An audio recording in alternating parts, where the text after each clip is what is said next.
Thank you mister Joseph Abraham. ഇനിയാണ് നാം ഏവരും പ്രതീക്ഷയോടെ കാത്തിരുന്ന ആ നിമിഷം. നമ്മുടെ പ്രിയങ്കരനായ ശ്രീ ഉമ്മൻചാണ്ടിയുടെ മകൻ,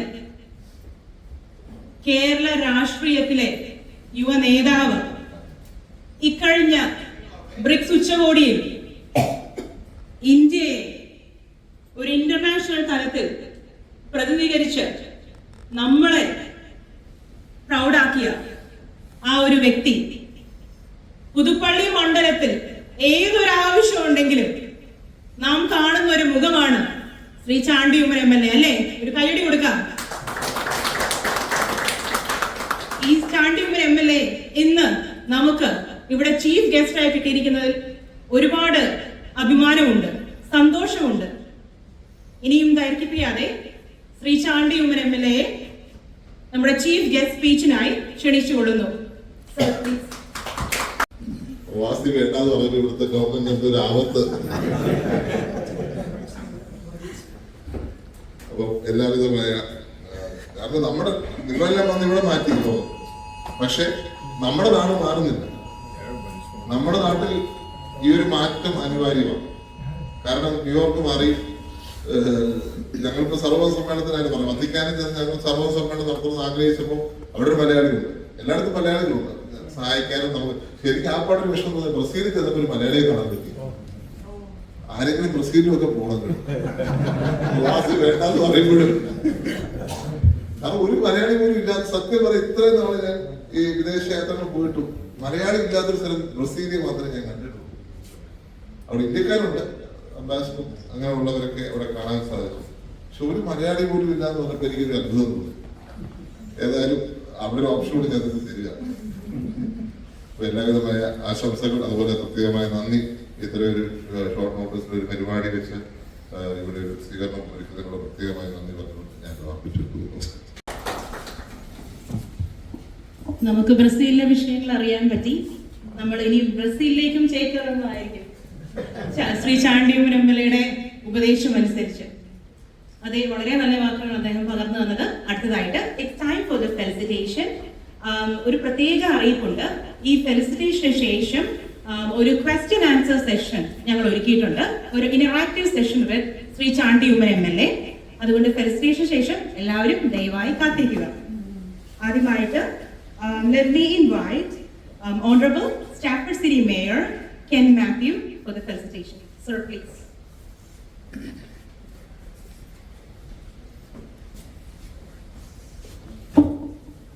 Thank you. Should I say in Malayalam or English? Malayalam. Malayalam Malayalam. എൻ്റെ അത് ലോകരുടെ എല്ലാവരുടെയും, പ്രത്യേകിച്ച് കേരളത്തിലെ എല്ലാവർക്കും വളരെയധികം ഇഷ്ടമുണ്ടായിരുന്ന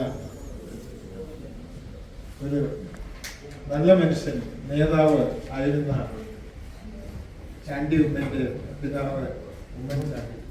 ചിലപ്പോൾ എനിക്ക് കൺഫ്യൂഷൻ ചാണ്ടി ഉമ്മൻ, എനിക്ക് ഉമ്മൻചാണ്ടി. ഒരു ബ്ലെസ്സിംഗ് ആണ്, ഈശ്വരന്റെ ഒരു ബ്ലെസ്സിംഗ് ആണ്. അതുപോലുള്ള ഒരു പിതാവിനെ കിട്ടുക, അതുപോലെ ഒരു മകൻ വളർന്നു വരുന്നുണ്ട്, അത് ജനങ്ങൾക്ക് ഉപകാരപ്രദമായ രീതിയിൽ മുന്നോട്ട് പോകാൻ പറ്റും. അതുകൊണ്ട് എന്നെ പോലുള്ള പൊളിറ്റീഷ്യൻസ് അല്ലെങ്കിൽ ഇവിടെ ഇരിക്കുന്ന ഇലക്ടഡ് ഒഫീഷ്യൽസ് മനസ്സിലാക്കേണ്ട ഒരു കാര്യമാണ്, ഈ പൊസിഷൻ എന്ന് പറയുന്നത് ആൾക്കാരെ സർവൻസ് ആക്കാനല്ല. എലക്ട് ചെയ്ത ഒഫീഷ്യൽസ് എന്ന് പറയുന്നത് ആൾക്കാരുടെ സർവൻസ് ആകുക എന്നുള്ളതാണ്. അത് എൻ്റെ ഹീറോ ആയിരുന്ന താങ്കളുടെ പിതാവിന് ഞാൻ ചില കാര്യങ്ങൾ എനിക്ക് വലിയ ഇഷ്ടമുള്ള കാര്യമായിരുന്നു. ഇത് ഞാൻ രണ്ടാമത്തെ പ്രാവശ്യം കാണുന്നു കേട്ടോ. അതുകൊണ്ട് എല്ലാ കാര്യങ്ങളും നിങ്ങളിൽ നിന്നൊക്കെ മറ്റുള്ളവർ പഠിക്കട്ടെ. പൊളിറ്റീഷ്യൻസ് ആയിട്ട് വീട്ടിൽ വരാമെന്നുള്ളവർക്ക് അതൊരു എക്സാമ്പിളായി തീരട്ടെ. അതുകൊണ്ടാണ് ചാണ്ടി സാറ് മരിച്ചു കഴിഞ്ഞപ്പോൾ ആ ജനപ്രവാഹം, ആൾക്കാരുടെ വിഷമങ്ങളൊക്കെ കാണാൻ അത്രയും ആൾക്കാർ കൂടി ഒരു ഫ്യൂണറൽ ഇല്ലായിരുന്നു എന്നാണ് ഞാൻ കേട്ടിരുന്നത്. അത് ആൾക്കാരുടെ ഒരു എന്തും വേണ്ടി നല്ല കാര്യമെന്ന് ആലോചിച്ചു. അങ്ങനെ എല്ലാ പൊളിറ്റീഷ്യൻസിനും വരട്ടെ, സെൽഫ്ലെസ് ആയിട്ട് വരട്ടെ.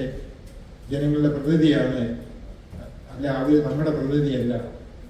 അതുകൊണ്ട് എല്ലാ ഭാവങ്ങളും നേരുന്നു. Thank you so much. Thank you Shri Ken Mathew. അടുത്ത ആശംസാ പ്രസംഗത്തിനായിട്ട് Shri Surendran Patel, honourable judge, Kottayam county district court. ബഹുമാന്യായ അധ്യക്ഷൻ, ബഹുമാന്യായ MLA ചാണ്ടിയുമ്മൻ, പ്രിയ സുഹൃത്തുക്കളെ, ഇന്ന് സാധാരണയിൽ നിന്ന് വ്യത്യസ്തമായി കണ്ട ഒരു കാര്യമാണ്. ഒരു രാഷ്ട്രീയ നേതാവ് വന്ന സമയത്ത് കിട്ടിയ അവസരം ഉപയോഗിച്ച് 1 മിനിറ്റ് എന്ന് തീരുമാനിച്ചു പോയി. അരമണിക്കൂർ സ്വാഗത പ്രസംഗവും 1 മിനിറ്റ് എന്ന് പറഞ്ഞ് അരമണിക്കൂർ അധ്യക്ഷ പ്രസംഗം കാണുന്ന സാധാരണഗതിയിൽ നിന്ന് ഒഴിവായി നിശ്ചയിച്ചതിൽ കുറഞ്ഞ സമയം കൊണ്ട് ഒരു പ്രസംഗമൊക്കെ വളരെ കാര്യമാത്ര പ്രസക്തമായ നിലയിലേക്ക് ഈ കാര്യങ്ങൾ നടത്താൻ തയ്യാറായത് ഞാൻ ഒരു വലിയ നല്ല ഒരു സന്തോഷകരമായ ഒരു കാര്യമായിട്ടാണ് എനിക്ക് തോന്നുന്നത്. ഞാൻ ദീർഘിപ്പിക്കുന്നൊന്നുമില്ല. ഇത് 2ാമത്തെ തവണയാണ് ചാണ്ടിയുമ്മനെ കണ്ടത്. എത്രമാത്രം നമ്മൾ നിഷ്കർഷിച്ചാലും നമ്മളുടെ നാട്ടിൽ ഒരു 5 വർഷത്തിന് മുമ്പുള്ള ഒരു കാര്യം എടുത്ത് നോക്കിയാൽ ഏത് രാഷ്ട്രീയ പാർട്ടിയുടെ നേതാക്കന്മാർ ഇവിടെ വന്നാലും അവര് രാഷ്ട്രീയത്തിനപ്പുറത്തേക്ക് മറ്റൊന്നും പറയാതെ രാഷ്ട്രീയം മാത്രം പറഞ്ഞ് പോകുന്നൊരു പൊതു ചിത്രമാണ് നമ്മളുടെ മുമ്പിൽ നിന്ന്. അതിൽ നിന്ന് വ്യത്യസ്തമായി നാടിനെ കുറിച്ചും നാടിന്റെ വികസനത്തിനെ കുറിച്ചും പറയുന്ന നിലയിലേക്ക് നമ്മളുടെ നാട്ടിലെ രാഷ്ട്രീയ നേതാക്കന്മാര് ഈ അടുത്ത കാലത്ത് മാറിയിട്ടുണ്ട്. അത് നമ്മളുടെ ചെറുപ്പക്കാരായ രാഷ്ട്രീയ പാർട്ടി ഏതുമാവട്ടെ, ചെറുപ്പക്കാരായ രാഷ്ട്രീയ നേതാക്കന്മാര് കുറേ കൂടി വിശാലമായ നിലയിലേക്ക് പൊളിറ്റിക്സിനെ മാറ്റുന്ന ഒരു അവസ്ഥയിലേക്ക് നമ്മളുടെ കേരളം മാറിയത് വളരെയധികം സന്തോഷത്തോടു കൂടിയാണ് ഞങ്ങൾ നോക്കിക്കാണുന്നത്. ഒരു സജഷനാണ് എനിക്ക് MLA എന്ന നിലയിൽ താങ്കളുടെ മുമ്പിൽ സൂചിപ്പിക്കാനുള്ളത്. താങ്കൾക്ക് ഇൻട്രസ്റ്റ് ഉള്ള ഒരു സബ്ജക്റ്റ് ആയതുകൊണ്ടാണ്.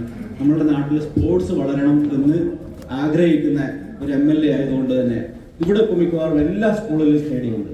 അത് നമ്മുടെ നാട്ടിൽ ചിലപ്പോൾ പറ്റുന്ന വരില്ല. എല്ലാ സ്കൂളിലും സ്റ്റേഡിയം ഉണ്ട്, ട്രാക്ക് ആയാലും ബാക്കി എല്ലാ കാര്യങ്ങളും.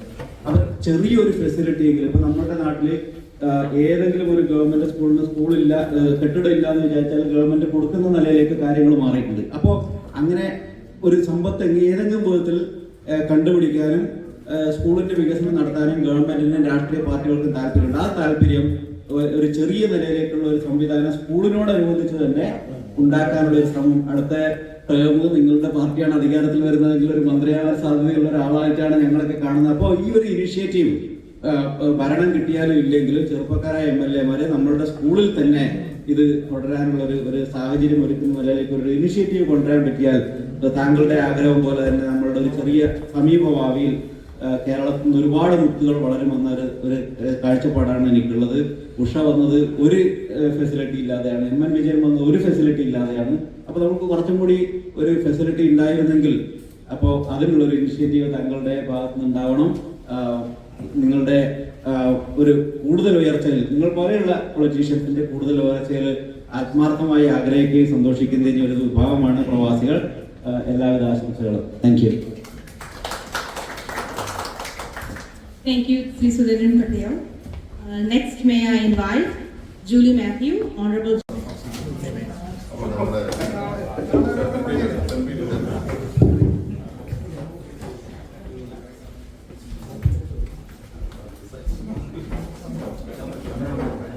Hello.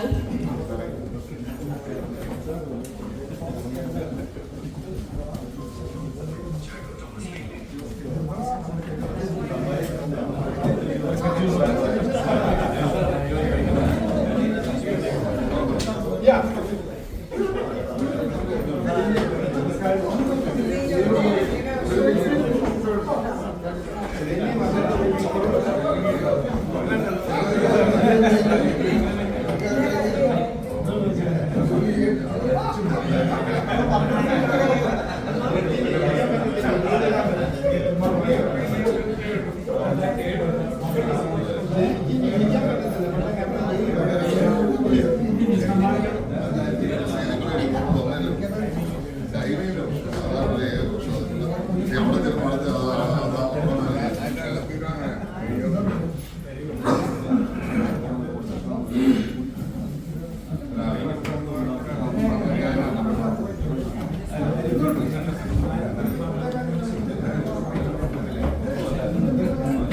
everyone.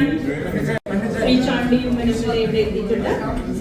എല്ലാവരും ദയവായി ഇരുന്ന് കഴിഞ്ഞാൽ നമുക്ക് പ്രോഗ്രാം യാതൊരു രീതിയിലും വൈകാതെ ആരംഭിക്കാവുന്നതാണ്. May I request everyone to kindly have your seats, please.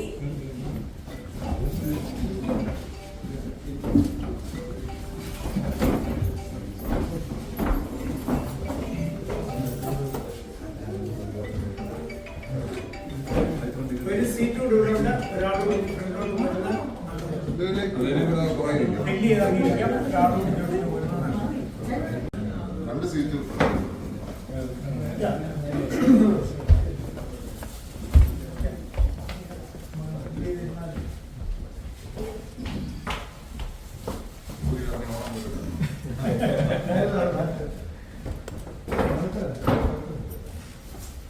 നമസ്കാരം. Good evening, everyone. I am Milton Matthew, your MC for this event. BRICS ഉച്ചകോടിക്ക് ശേഷം ഹ്യൂസ്റ്റണിൽ എത്തിയിരിക്കുന്ന നമ്മുടെ ഏവരുടെയും പ്രിയങ്കരനായ ശ്രീ ചാണ്ടി ഉമ്മൻ MLAക്ക് സ്വീകരണം നൽകാൻ ഫ്രണ്ട്സ് ഓഫ് OC ഹ്യൂസ്റ്റൺ സംഘടിപ്പിച്ചിരിക്കുന്ന ഈ ഒരു സ്വീകരണ വേളയിലേക്ക് ഏവർക്കും ഹാർദവമായ സ്വാഗതം. കൈയടിക്കാം. ഇത് വളരെ അഭിമാനപൂർവമായ സന്തോഷമായ ഒരു ദിവസമാണല്ലേ നമ്മൾ മലയാളികൾക്ക്. ഒരു ഡിസ്ക്ലൈമർ ഉണ്ട്. ആദ്യമായി തന്നെ ഞാൻ പറഞ്ഞുകൊള്ളട്ടെ, ഈ ഒരു പ്രോഗ്രാം യാതൊരു രീതിയിലും ഒരു രാഷ്ട്രീയ പാർട്ടിയുടെ പ്രോഗ്രാമായി കരുതരുത്. മറിച്ച് നമ്മുടെ പ്രിയങ്കരനായ മുൻ മുഖ്യമന്ത്രി ശ്രീ ഉമ്മൻ ചാണ്ടിയുടെ പ്രിയപുത്രൻ ശ്രീ ചാണ്ടി ഉമ്മൻ MLAക്ക് ശ്രീ ഉമ്മൻ ചാണ്ടിയുടെ സുഹൃത്തുക്കൾ ഫ്രണ്ട്സ് ഓഫ് OC ഹ്യൂസ്റ്റൺ കൊടുത്തിരിക്കുന്ന ഒരു സ്വീകരണമാണ്, ഒരു സ്നേഹ സ്വീകരണം മാത്രമാണിത്. നാം ഏവരും ഇന്നിവിടെ കൂടിയിരിക്കുന്നത് നമ്മുടെ പ്രിയങ്കരനായ കേരള രാഷ്ട്രീയത്തിലെ യുവ നേതാവ്, പുതുപ്പള്ളി നിയോജക മണ്ഡലത്തിലെ MLA, പുതുപ്പള്ളിയുടെ ജനനായകൻ, നമ്മുടെ ഏവരുടെയും പ്രിയങ്കരനായ ശ്രീ ഉമ്മൻ ചാണ്ടിയുടെ പ്രിയപുത്രൻ ശ്രീ ചാണ്ടി ഉമ്മൻ MLAക്ക് സ്വീകരണം നൽകാനായിട്ടാണ്. അദ്ദേഹത്തെ ഒന്ന് നേരിൽ കാണുവാൻ, അദ്ദേഹത്തിന്റെ വാക്കുകൾ കേൾക്കാനാണ് നമ്മളിവിടെ കാത്തിരിക്കുന്നത്, അല്ലേ? അതുകൊണ്ട് ഒട്ടും സമയം കളയാതെ തന്നെ നമുക്ക് പരിപാടിയിലേക്ക് കടക്കാം. Shri Chandy Oommen MLA, thank you for coming today. അടുത്തതായി ഈ പരിപാടിയുടെ അധ്യക്ഷൻ ശ്രീ ജോസഫ് എബ്രാഹിമിനെ ഈ വേദിയിലേക്ക് ക്ഷണിക്കുന്നു. ഒരു കയ്യടിയാവാം.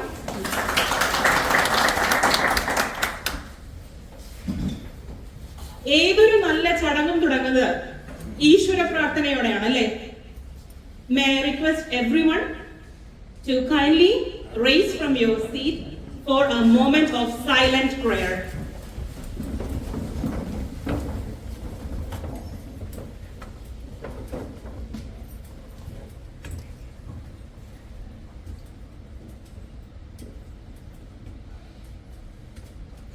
You may take your seats now. Thank you.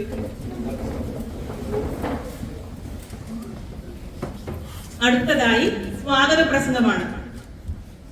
ആദരണീയനായ മുൻ മുഖ്യമന്ത്രി ശ്രീ ഉമ്മൻ ചാണ്ടിയുടെ അടുത്ത സുഹൃത്തും Kerala university union executive committee അംഗവുമായിരുന്ന ശ്രീ വി ബാബുക്കുട്ടിയെ സ്വാഗത പ്രസംഗത്തിനായി ഞാൻ ക്ഷണിച്ചുകൊള്ളുന്നു. കയ്യടിയാവാം.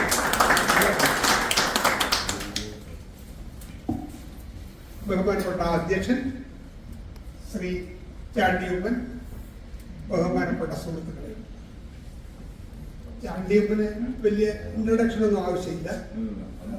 ജോസഫ് എബ്രഹാം തമ്പാനെ നിങ്ങളെല്ലാവരും അറിയുന്നവരാണ്. തമ്പാനിവിടെ നമ്മുടെ OIC പ്രസ്ഥാനം വളരെ വർഷങ്ങളായിട്ട് നയിച്ചുകൊണ്ടുപോയ വ്യക്തിയാണ്. അതുപോലെ തന്നെ ഇവിടെ ഇരിക്കുന്ന എല്ലാ മുഖങ്ങളും 99% മുഖങ്ങളും എനിക്ക് പരിചയമുള്ളതാണ്. എന്നെ അറിയുന്നതായിരിക്കും എന്ന് ഞാൻ വിശ്വസിക്കുന്നു. ഞാൻ ദീർഘിപ്പിക്കുന്നില്ല. കാരണം നാമൊക്കെ ഇവിടെ കൂടിയിരിക്കുന്നത് നമ്മുടെ MC പറഞ്ഞതുപോലെ ചാണ്ടിയപ്പനും ബ്രിക്സ് എന്നൊക്കെ നമ്മൾ ഒത്തിരി വായിക്കുകയും കേൾക്കുകയൊക്കെ ചെയ്തിട്ടുള്ളതാണ്. അങ്ങനെ ഉള്ള കാര്യത്തെപ്പറ്റി കൂടുതൽ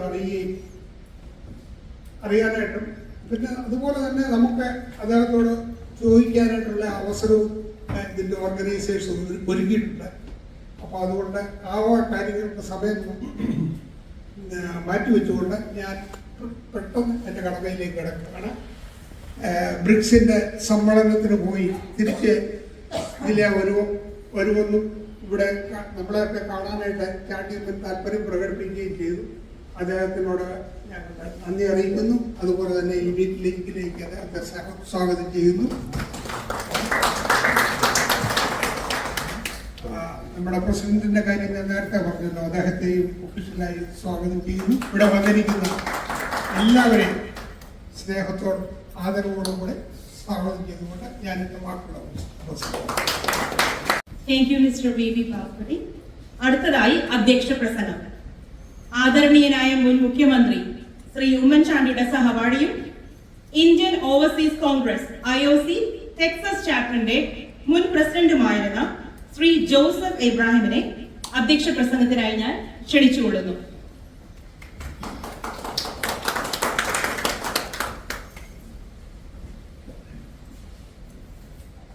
വിശിഷ്ട അതിഥി ശ്രീ ചാണ്ടി ഉമ്മൻ MLA, ബഹുമാനായ സദസ്യര്, ഞാനൊരു അധ്യക്ഷ പ്രസംഗത്തിലൊന്നും മുതിരുന്നില്ല. കാരണം നിങ്ങളെപ്പോലെ തന്നെ ഞാനും നമ്മുടെ വിശിഷ്ട അതിഥിക്ക് പറയാനുള്ള കാര്യങ്ങൾ കേൾക്കാൻ ആകാംക്ഷയോടെ കാത്തിരിക്കുകയാണ്. ബ്രിക്സ് സമ്മേളനം കഴിഞ്ഞ് ഇന്ന് വെളുപ്പിനെ എത്തിയ അദ്ദേഹത്തിന് തീർച്ചയായും അതിനെക്കുറിച്ച് നമ്മളോട് സംസാരിക്കാൻ വിഷയങ്ങൾ കാണും. തന്നെയുമല്ല, സമയം അനുവദിക്കുമെങ്കിൽ ആനുകാലികമായി നമ്മുടെ രാജ്യത്ത്, പ്രത്യേകിച്ച് കേരളത്തിൽ ഇപ്പോൾ നടന്നുകൊണ്ടിരിക്കുന്ന വിഷയങ്ങൾ, പ്രത്യേകിച്ച്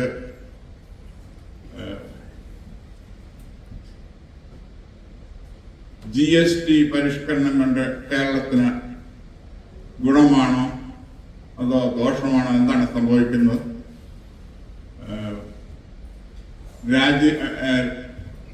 രാഹുൽ ഗാന്ധി നേതൃത്വം കൊടുക്കുന്ന മറ്റൊരു പ്രസ്ഥാനമുണ്ട്, വോട്ട് ചോരി. അതിൻ്റെ സംഭവ വികാസങ്ങൾ സാധാരണ മനുഷ്യരെ അത് എങ്ങനെ അഫക്റ്റ് ചെയ്യുന്നു? കൂടാതെ ഈ അടുത്ത ദിവസം കേൾക്കുന്ന ശബരിമലയിലെ വിഗ്രഹം സ്വർണം പൂശാനായി കൊണ്ടുപോയി അതിൻ്റെ അഴിമതി കഥകൾ അമ്പരപ്പിക്കുന്നു. അതിനെക്കുറിച്ചുള്ള സാധാരണ ജനങ്ങൾക്ക് എന്ത് മനസ്സിലാക്കാൻ സാധിക്കും? അങ്ങനെ നിരവധി ആനുകാലിക പ്രശ്നങ്ങളുടെ സമയം അനുവദിക്കുന്ന പോലെ അദ്ദേഹം അതിനെക്കുറിച്ച് സംസാരിക്കണം. ഞങ്ങൾക്കൊക്കെ കേൾക്കാൻ താല്പര്യമുണ്ട്. അത് കാരണം അദ്ദേഹത്തിന് സമയവും സൗകര്യം അനുവദിച്ചുകൊണ്ട് ഞാൻ എൻ്റെ വാക്കുകൾ ഉപസംഹരിക്കുന്നു. നമസ്കാരം. ഇല്ലാത്തത് കൊണ്ട് you can either ask from there. അവിടെ നിന്ന് തന്നെ ക്വസ്റ്റ്യൻ ചോദിക്കാം, അല്ലെങ്കിൽ ഇവിടെ ഫ്രണ്ടിൽ വന്ന് ക്വസ്റ്റ്യൻ ചോദിക്കാവുന്നതാണ്. Yeah. So, okay.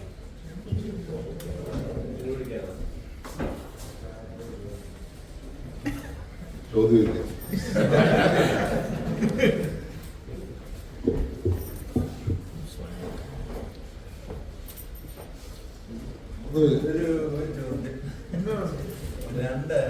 ഇവിടെ പറഞ്ഞ ഒരു പ്രപ്പോസൽ സ്പോർട്സിന്റെ എൻഹാൻസ് ചെയ്യുക, അങ്ങനെ ഒരു കൾച്ചർ ഉണ്ടാക്കുക. നമ്മുടെ ഇവിടെ കേരളത്തിലുള്ള ഒരു ബുദ്ധിമുട്ട് ഞങ്ങൾ മനസ്സിലാക്കുന്നത്, എത്ര പ്രോജക്റ്റ് ഉണ്ട്, അതിനുള്ള ഫൈനാൻസ് നമ്മൾ എങ്ങനെ റൈസ് ചെയ്തെടുക്കും, അതിനുള്ള പ്ലാനുകൾ എങ്ങനെ ഉണ്ടാക്കും.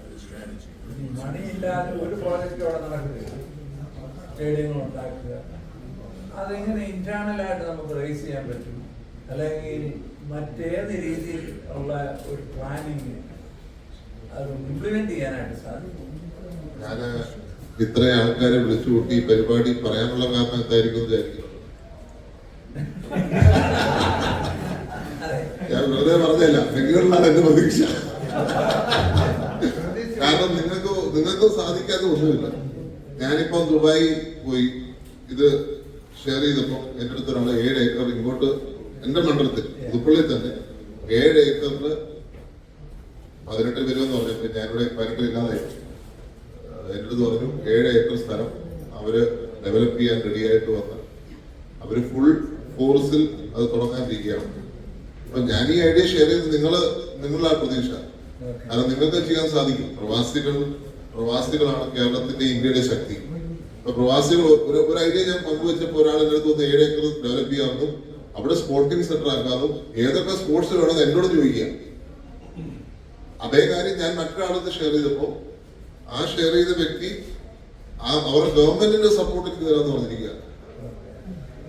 അങ്ങനെയുള്ള ഇങ്ങനെ ഷെയർ ചെയ്തു നമ്മുടെ പ്രവാസികളും എഫേർട്ട് എടുത്തിട്ടുമാണ്. ഞാൻ യാത്ര ചെയ്യുന്നതിന്റെ ഒരു കാരണം അതാണ്. യാത്ര ചെയ്യുമ്പോൾ ആൾക്കാരും യാത്ര ചെയ്യുന്നില്ല. പക്ഷെ നമുക്കിപ്പോ ഒരു അവസരം കിട്ടുമ്പോൾ നിങ്ങൾക്ക് ആ ഒരു എഫേർട്ട് എടുക്കാൻ സാധിക്കുന്ന നിങ്ങൾക്ക് ഒരു ഐഡിയ ഉണ്ടെങ്കിൽ നമ്മൾ ഇംപ്ലിമെന്റ് ചെയ്യാൻ റെഡിയാണ്.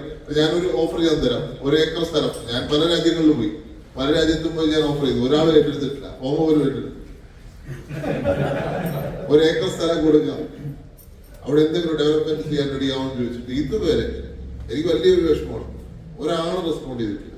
ഉമ്മൻചാണ്ടി ഫൗണ്ടേഷൻ കിട്ടിയ ഒരു സ്ഥലമാണ് 1 ഏക്കർ സ്ഥലം. അപ്പൊ അങ്ങനെ ഒരു ഓഫേഴ്സ് നമ്മൾ മുന്നോട്ട് പോകുക. സ്ഥലം ഫ്രീ ആയിട്ട് കൊടുക്കുകയാണ്. ഹോസ്പിറ്റൽ ആണെങ്കിൽ ഹോസ്പിറ്റൽ പണിയാൻ ഞാൻ പറഞ്ഞിട്ടുണ്ട്. അല്ലെങ്കിൽ ഏതെങ്കിലും ഒരു ഇൻഡസ്ട്രി കൊണ്ടുവരാൻ പറ്റുന്ന ഇൻഡസ്ട്രി ഒന്ന് അത്രയും ജോലി ഉണ്ടാകട്ടെ എന്നുള്ള കാഴ്ചപ്പാട് എനിക്കുണ്ട്. പക്ഷെ ഇതുവരെ നമ്മുടെ ആൾക്കാരും അങ്ങനെ എടുത്തില്ല. പക്ഷെ ഇങ്ങനെ ഏറ്റെടുക്കുന്ന സാഹചര്യമുണ്ട്. അപ്പൊ അതുകൊണ്ടാണ് ഞാനിത് ഷെയർ ചെയ്തത്. പ്രവാസികൾ വിചാരിച്ചാൽ മാത്രമേ അവിടെ ഓടത്തുള്ളൂ എന്ന് എനിക്കൊരു പൂർണ്ണമായ വിശ്വാസമുണ്ട്. അതുകൊണ്ടാണ് അതിനും കൂടി എംഫസിസ് ഞാനിവിടെ കൊടുക്കാനുള്ള കാരണം.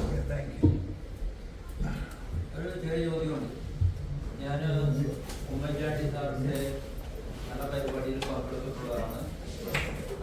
അയർക്കുന്നം മഞ്ഞമറ്റം ബ്ലാക്ക് ഔട്ടർ ഭാഗത്ത് എൻ്റെ അളിയൻ്റെ വീട്ടിൽ അദ്ദേഹം വന്നപ്പോൾ ഞാനവിടെ സംസാരിച്ചിട്ടുണ്ട്.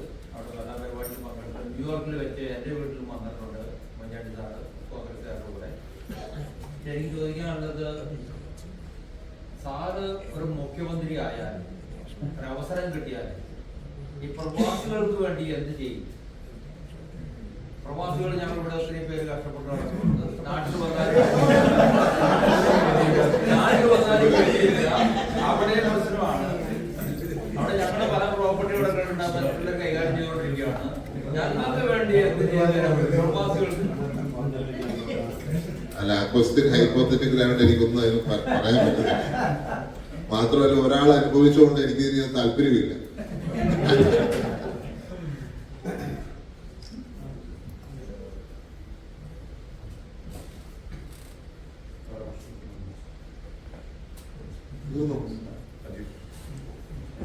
എൻ്റെ പേര് അജി. ഞാൻ കോതമംഗലത്താണ് നാട്ടിൽ നിന്ന്. ബേസിക് ക്വസ്റ്റ്യനാണ്. പണ്ടൊക്കെ ഞങ്ങളുടെ ചെറുപ്പത്തിൽ ഒത്തിരി ചെറുപ്പക്കാർ രാഷ്ട്രീയത്തിലേക്ക് കവറൊക്കെ തേച്ചിട്ട് രാഷ്ട്രീയത്തിലേക്ക് വരുന്നു. ഇപ്പൊ അങ്ങനെ അധികം, അതിപ്പോ ഏത് രാഷ്ട്രീയ പാർട്ടിയാണ്, കോൺഗ്രസ് ആണെങ്കിലും ഇടതുപക്ഷമാണെങ്കിലും BJP ഏതാണെങ്കിലും അങ്ങനെ വരുന്നില്ല. അപ്പൊ അതിന് നമുക്ക് എന്താണ് നിങ്ങളൊരു യുവ രാഷ്ട്രീയ നേതാക്കൾക്ക് അതിനെന്ത് ചെയ്യാൻ പറ്റും അതിനകത്ത്? അതുപോലെ നമ്മുടെ സമൂഹത്തിന് എന്ത് ചെയ്യാൻ പറ്റും? തീർച്ചയായിട്ടും അങ്ങനെ വരാതിരിക്കുന്നത് തീർച്ചയായിട്ടും ഒരു തെറ്റായ രീതിയിലൊരു പൊക്കാണെന്നുള്ളതാണ് എൻ്റെ ഒരു കാഴ്ചപ്പാട്.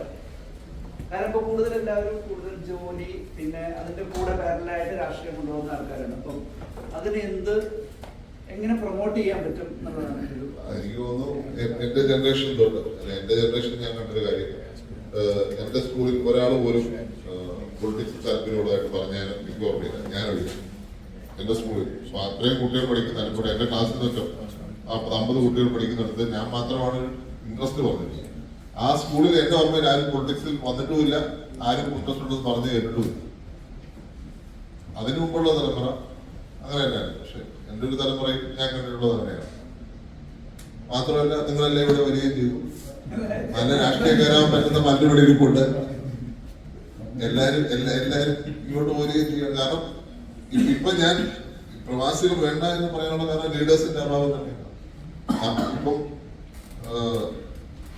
നമ്മുടെ ചെറുപ്പക്കാർ കാനഡയിൽ നിന്ന് വിളിച്ചിട്ട് പറഞ്ഞു, ദയവ് ചെയ്ത് നാട്ടിൽ പറയണം ആരും ഇങ്ങോട്ട് വരും. ഞാൻ തന്നെ കടം മേടിച്ചിട്ട് വന്നിട്ട് അവിടെ കറക്കാനാവുമോ? Vote you say? പ്രവാസികളുടെ കാര്യം പറഞ്ഞില്ലേ നേരത്തെ? കടം മേടിച്ചിട്ട് കടക്കാരാവുക, അവിടെ നിൽക്കാനും വില, ഇവിടെ നിൽക്കാനും വില. അപ്പൊ പ്രവാസികളുടെ ബുദ്ധിമുട്ട് വലിയ വലിയ ബുദ്ധിമുട്ടാണ്. എന്താ നമ്മുടെ ചെറുപ്പക്കാരെ ആ പ്രവാസിലേക്ക് തള്ളിവിടുമ്പോ നമ്മൾ എന്ത് ചെയ്യും? അവർക്ക് ഇപ്പം നാട്ടിൽ നിന്നാൽ ഇവിടെ പറഞ്ഞ പ്രോബ്ലം, പ്രവാസികളുടെ പ്രോപ്പർട്ടീസ് ബിസിനസ് ആരും ചെയ്യാൻ ആഗ്രഹിക്കുന്നില്ലാത്ത സാഹചര്യം. ഞാൻ പറഞ്ഞില്ലേ, ഞാൻ സ്ഥലം കൊടുക്കാമെന്ന് പറഞ്ഞിട്ട് പോലും പണ്ട് താല്പര്യം കാണിക്കുന്നില്ല. കാരണം പ്രവാസികൾക്ക് പേടി അവിടെ എന്തെങ്കിലും സംഭവിച്ചാൽ ഇൻവെസ്റ്റ്മെന്റ് നഷ്ടപ്പെടും. പക്ഷെ ആ ഭയം മാറ്റുവാനുള്ള സമയമായിട്ടുണ്ട്. അതുപോലെ തന്നെ രാഷ്ട്രീയത്തിലേക്ക് കടന്നു വരുവാൻ ചെറുപ്പക്കാർക്ക് അതിനകത്ത് ഒരു പ്രശ്നം നമുക്ക് ഫാക്ട് അംഗീകരിക്കാതിരിക്കാൻ പറ്റത്തില്ല. സ്കൂളുകളിൽ പൊളിറ്റിക്സ് നിർവഹിച്ചു തന്നെ, കോളേജുകളിൽ പൊളിറ്റിക്സ് നിർവഹിച്ചതാണ്. കോളേജുകൾ അരാഷ്ട്രീയവാദം കടന്നു വരികയാണ്.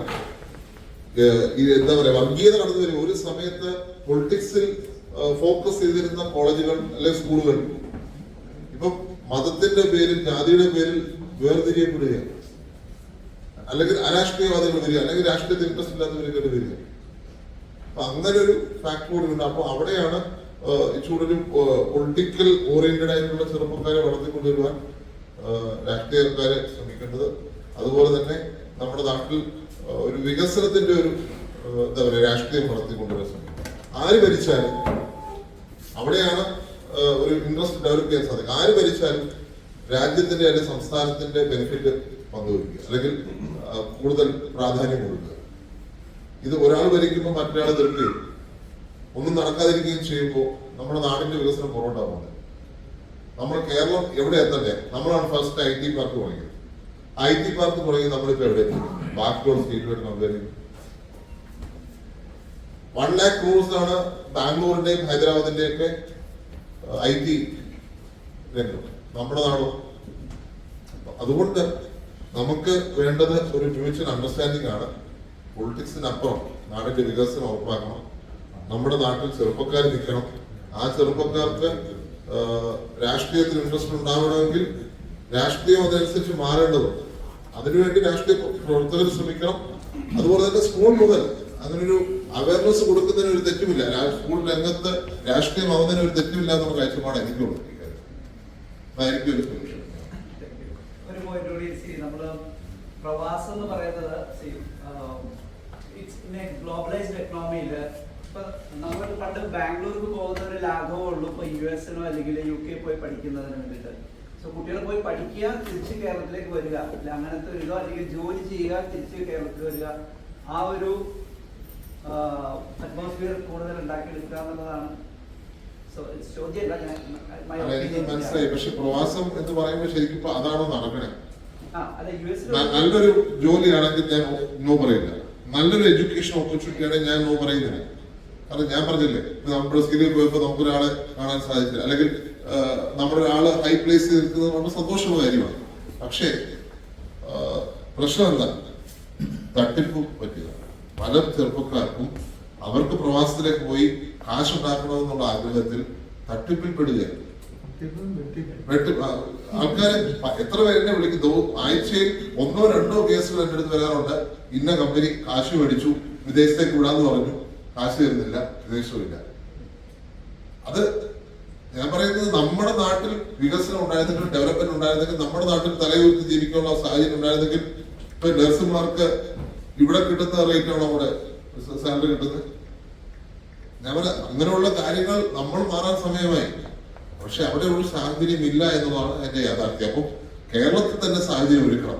നമുക്കിനി ലോകത്തിലേക്ക് പോവുകയല്ല, ലോകത്തെ കേരളത്തിലേക്ക് കൊണ്ടുവരിക, അല്ലെങ്കിൽ അതിനുള്ള ഒരു ബിസിനസ് സാഹചര്യം ഉണ്ടാക്കുക, നമ്മുടെ ബിസിനസ് കൾച്ചർ മാറ്റുക, നമ്മുടെ ഡെവലപ്മെന്റ് സ്ട്രാറ്റജി മാറ്റുക. പൊളിറ്റിക്കൽ പാർട്ടീസ് മനസ്സിലാക്കേണ്ട അനിവാര്യതയായി കഴിഞ്ഞിരിക്കുന്നു. ഇനി ഡെവലപ്മെന്റ് ഇല്ലാതെ മുന്നോട്ട് പോകാൻ പറ്റത്തില്ല, റോഡുകളില്ലാതെ മുന്നോട്ട് പോകാൻ പറ്റത്തില്ല. അപ്പോൾ നമുക്ക് ആ ഒരു ഡെവലപ്മെന്റ് മോഡിലേക്ക് കേരളത്തെ മാറ്റുവാൻ സമയമായി കഴിഞ്ഞു. വിഴിഞ്ഞം അതിനുള്ള ബെസ്റ്റ് ഓപ്പർച്യൂണിറ്റിയാണ്. വേൾഡ് നമ്മളിലേക്ക് വരുന്നൊരു സാഹചര്യത്തിന് തുടക്കമാണ്.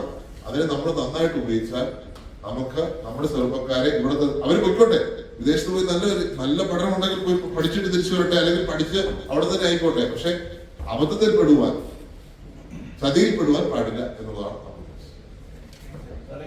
കേരള സംസ്ഥാനത്തിനാണ് ഏറ്റവും കടബാധ്യതയുള്ള സംസ്ഥാനം. ഈ കടബാധ്യത എങ്ങനെ തീർക്കും?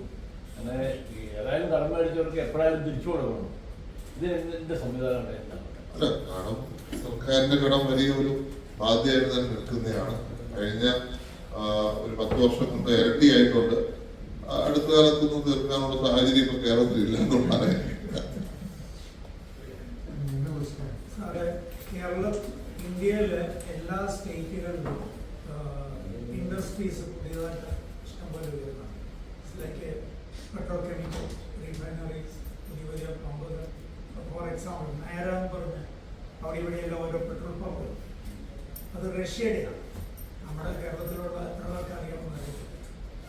അപ്പം റഷ്യയുടെ 40% ഇൻവെസ്റ്റ്മെൻറ്റേ ഉള്ളൂ. റഷ്യൻ കമ്പനി ആണെങ്കിൽ 60% നോർത്ത് ഇന്ത്യൻസ് ഇൻവെസ്റ്റ് ചെയ്തിട്ട് 14,000 കോടി രൂപ മുടക്കി റിഫൈനറി ഇന്ത്യ വരാൻ. അതുകൊണ്ടാണ് റഷ്യ നമ്മുടെ ക്രൂഡിനെ കൂടുതൽ എൻകറേജ് ചെയ്യുന്നത്. അതിൻ്റെ ഒരു പ്രധാനപ്പെട്ട ഒരു കാര്യം ഇപ്പോൾ വെള്ളം കുറയുകയാണ്. എന്നാലും നമുക്ക് കേരളത്തിൽ സീ ഷോറുകളൊക്കെ വെള്ളമൊക്കെ ആവശ്യത്തിനുണ്ട്. നമുക്കിപ്പോൾ ഉള്ള ഒരു FICT അല്ലെങ്കിൽ 1-2 ചെറിയ കെമിക്കൽ ഫാക്ടറി ഒക്കെ ഉണ്ട്. ഇങ്ങനെയുള്ള സാധ്യതകൾ നന്നായിട്ട് ഉപയോഗിക്കാൻ പറ്റുന്ന സ്ഥലമാണ് കേരളം. നമുക്ക് ആവശ്യത്തിന് വെള്ളമുണ്ട്.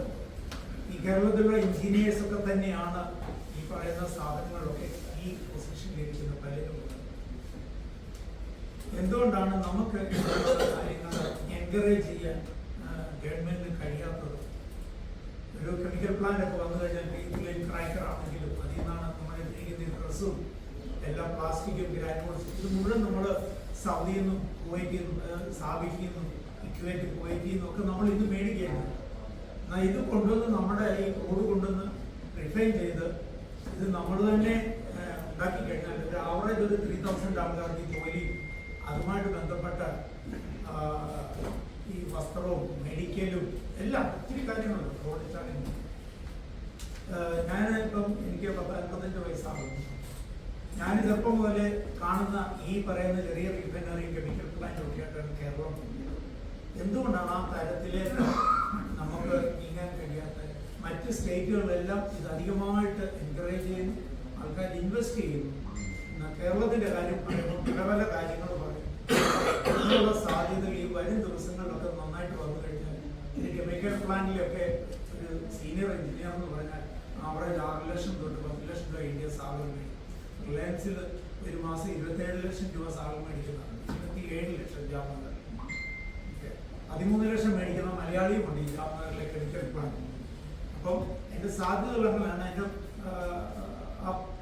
പൈസ ആ പേയ്മെന്റ് ആണെങ്കിലും. അപ്പം നമ്മൾ കേരളത്തിൽ ഈ തരത്തിലൊന്നും ചിന്തിക്കാതെ ഈ കള്ളുഷാപ്പുകളെല്ലാം തുടങ്ങി ലിക്കർ ഷാപ്പ് ഇതൊക്കെയാണ് നമ്മുടെ ബിസിനസ്. അതിന്റെ പിന്നെ ഈ കള്ള ലോട്ടറി വിറ്റ് പിന്നെ മാക്സിമം ഡ്രഗ്സ് ഇപ്പം പിള്ളേർക്ക് കൊടുത്ത് ഇങ്ങനെ അതപ്പതി നല്ല ഇത് സാറിന് അറിയാമല്ലോ UAE ഡെവലപ്പ് ചെയ്ത് ഇപ്പൊ ഇവിടെയാണ് ഈ രാജ്യത്ത് വന്നിരിക്കുന്നത്. ഇവിടുത്തെ നല്ല CPIക്കാരും എഞ്ചിനീയേഴ്സും പലരും ഗൾഫിലാണെങ്കിലും ദുബൈ അബുദാബിയൊക്കെ ഡെവലപ്പ് ചെയ്ത് നമ്മുടെ ആൾക്കാരുടെ ബ്രെയിനുണ്ട്. ഇങ്ങനെ ഇത്രയും സാധ്യതയുള്ള പിള്ളേർക്ക് ഈ സാധ്യതയെല്ലാം നശിപ്പിച്ചുള്ള ഈ ഒരു സാധനത്തിൽ ഒരു മാറ്റപ്പെടുത്തി ഇതുപോലെ ഇൻഡസ്ട്രി പ്രൊമോട്ട് ചെയ്താൽ നമുക്ക് ഇതിനൊക്കെ വെള്ളവും ഇലക്ട്രിസിറ്റി സെൽഫായിട്ട് തന്നെ പ്ലാന്റുകൾ ഉണ്ടാക്കുക. നമ്മൾ കറണ്ടൊന്നും കൊടുക്കണ്ട, പ്ലാന്റ് തന്നെ പ്രൊഡ്യൂസ് ചെയ്തു. അപ്പൊ എന്തുകൊണ്ടാണ് ഈ തരത്തിലൊരു പ്രപ്പോസലൊക്കെ മുമ്പോട്ട് കൊണ്ടുവരികയാണെങ്കിൽ അറ്റ്ലീസ്റ്റ് ഒരു 5 ലക്ഷം രൂപ സാലറി മേടിക്കുന്ന ഒരു 400 പേരെ ഒരു പ്ലാന്റിൽ ഞാൻ ഒരാളെ 500 പേഴ്സിന്റെ സാധ്യത ഞാൻ പറഞ്ഞു. 5 ലക്ഷം രൂപ സാലറി, 2 ലക്ഷം രൂപ ഒരു കുടുംബത്തിന് കിട്ടിയാൽ അവരാരും കേരളം എടുത്ത് നല്ല പ്രൊഫൈലുമായിട്ട് ജീവിതം നയിക്കാൻ പറ്റും. അപ്പം എന്തുകൊണ്ടാണ് ഗവൺമെന്റോ നമ്മുടെ പ്രതിനിധികൾ ഈ തരത്തിലൊന്ന് ചിന്തിക്കുന്നത്? ഈ ഒരു പ്രതിസന്ധിയിലോട്ട് ഈ കുഞ്ഞുങ്ങളൊക്കെ UK-ലൊക്കെ ഒത്തിരി പിള്ളേർ പഠിക്കാൻ പോയിട്ടുണ്ട്. കാരണം അത്യാവശ്യം അറിയാമല്ലോ അവിടുത്തെ സിറ്റുവേഷൻ പഠിത്തമാണോ എന്താണെന്നത് നമുക്കറിയാം. സാറിന് എന്താണ് കാരണം ഞാൻ പറഞ്ഞില്ലേ ഇപ്പോഴൊന്നും നമുക്ക് തിരിച്ചടയ്ക്കാനൊന്നും പറ്റില്ല. കാരണം നമുക്ക് റവന്യൂ ഇൻകം സോഴ്സ് ഇല്ല. ഇൻകം ഉണ്ടെങ്കിൽ കടം തീർക്കാൻ പറ്റുള്ളൂ. നമുക്കൊരു ബിസിനസ് കൾച്ചറുണ്ട്, കൾച്ചറില്ല. നമുക്കുള്ള കൾച്ചർ എന്ന് പറഞ്ഞാൽ ബിസിനസ്സുകാരൻ എന്തോ കുറ്റക്കാരൻ ചെയ്ത മട്ടിലാണ് നമ്മൾ ഇപ്പോഴും ഉള്ള ആറ്റിറ്റ്യൂഡ് നിൽക്കുന്നത്. നമുക്ക് സ്ഥാപനങ്ങളുണ്ട്, നല്ല സ്റ്റോറീസ് ഉള്ള സ്ഥാപനങ്ങളുണ്ട്. പക്ഷെ അത് പരിമിതമാണ്. നമുക്കൊരു ബിസിനസ് കൾച്ചർ ഇല്ല എന്നുള്ളത് ഫാക്റ്റാണ്. നമുക്ക് ലാർജ് സ്കെയിൽ ഇൻഡസ്ട്രി പറ്റുമോ എന്നുള്ളത് കേരളത്തിൽ സാധ്യത സംശയകരമായി നിൽക്കുന്ന ഒരു കാര്യമാണ്. കാരണം അവിടെ ഒരു എന്താ പറയുക, ഒരു ഫാക്ടറിയിൽ ഒരു പ്രശ്നം വരികയും അത് അടച്ചു കൂട്ടേണ്ട സാഹചര്യം അത് എപ്പോഴും ഉണ്ടാവണമെന്നില്ല, പക്ഷെ അതൊരു സാധ്യത നിൽക്കുന്ന ഒരു കാര്യമാണ്. അപ്പം ഇതിനകത്ത് വേണ്ടത് നമുക്ക് രണ്ട് എന്താ പറയാ, ഒരു ഇൻഡസ്ട്രി വരുമ്പോൾ ഇൻഡസ്ട്രിയുടെ ഇൻട്രസ്റ്റ് പ്രൊട്ടക്ട് ചെയ്യണം, ലേബറിന്റെ ഇൻട്രസ്റ്റ് പ്രൊട്ടക്ട് ചെയ്യണം. രണ്ടും എക്സ്ട്രീം ആയ പ്രശ്നമാണ്. ഇൻഡസ്ട്രിയെ മാത്രം ഇൻട്രസ്റ്റ് പ്രൊട്ടക്ട് ചെയ്യാൻ പറ്റുമോ? ഇല്ല. ലേബേഴ്സിനെ കൂടെ ടേക്ക് കെയർ ചെയ്താൽ മാത്രമേ, അവർ ഇൻട്രസ്റ്റ് കൂടെ ടേക്ക് ചെയ്താൽ മാത്രമേ ഇൻഡസ്ട്രി റൺ ചെയ്യുള്ളൂ. പക്ഷെ ലേബറിന്റെ മാത്രം ഇൻട്രസ്റ്റ് ആയാലോ? ഇപ്പം കഴിഞ്ഞ ദിവസം നമ്മളൊരു നോക്കുകൂലിയുടെ കണ്ടു. കുറെ ചെറുപ്പക്കാരെന്തോ ഒരു ഇൻഡസ്ട്രി ഒരു സ്ഥാപനം തുടങ്ങുമായിരുന്നു. അപ്പൊ അവര് തന്നെ സാധനം എടുത്ത് മാറ്റിയപ്പോൾ അവിടെ ഒരു പ്രശ്നമായിട്ട് കുറെ ആൾക്കാർ വന്നു, നോക്കൂലി തരണം എന്ന് പറഞ്ഞുകൊണ്ട്. അവര് പറഞ്ഞു ഇത് ഞങ്ങൾക്ക് മാത്രമേ മാറ്റാൻ പറ്റത്തുള്ളൂ, അല്ലെങ്കിൽ അത് വളരെ സ്പെസിഫിക് ആയിട്ട് ഉള്ള ആൾക്കാർക്ക് മാത്രമേ അത് മാറ്റാൻ പാടുള്ളൂ, അല്ലെങ്കിൽ ഇവിടെ ഒരു പ്രശ്നം ഉണ്ടാകും, ഇത് പൊട്ടിയാൽ ഞങ്ങൾക്കാണ് നഷ്ടം വരിക എന്ന് പറഞ്ഞു. അപ്പം അവിടെ ആരുടെ ഇൻട്രസ്റ്റ് പ്രൊട്ടക്ട് ചെയ്യും? അപ്പൊ ആ ഇൻഡസ്ട്രി അവിടെ പ്രൊട്ടക്ട് ചെയ്തേ പറ്റത്തുള്ളൂ. അതേസമയം നമ്മുടെ സംസ്ഥാനത്തെ കൾച്ചർ, രാഷ്ട്രീയ കൾച്ചർ, അതുപോലെ തന്നെ ബിസിനസ് കൾച്ചർ അനുവദിക്കുക, അല്ലെങ്കിൽ തൊഴിലാളികളുടെ ഒരു രീതി വെച്ച് പലപ്പോഴും അനുവദിക്കാത്ത സാഹചര്യമുണ്ട്. അപ്പൊ ആ കൾച്ചറിലാണ് നമുക്ക് ഫസ്റ്റ് മാറ്റം കൊണ്ടുവരേണ്ടത്. പിന്നെ ഹെവി ഇൻഡസ്ട്രീസ് ഇപ്പോഴും കേരളത്തിന് പറ്റത്തില്ല എന്നൊരു തോന്നലുണ്ട്. നമുക്കറിയാം നമ്മുടെ ഏറ്റവും വലിയ പല ധാതു സമ്പത്തും, ആ ധാതു സമ്പത്ത്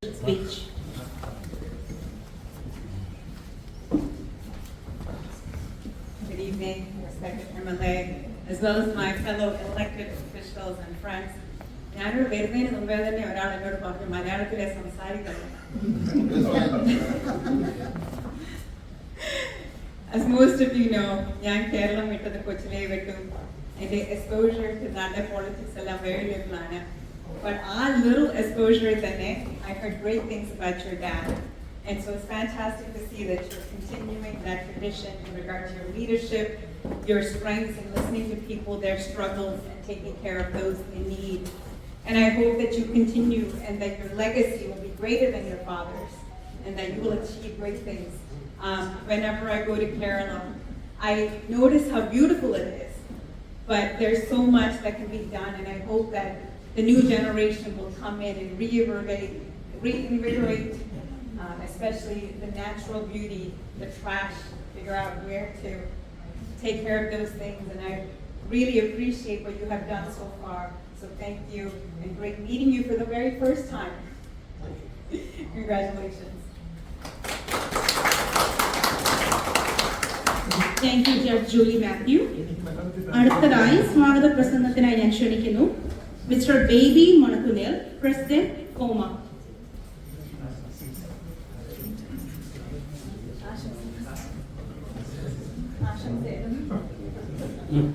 ഗുഡ് ഈവനിങ്.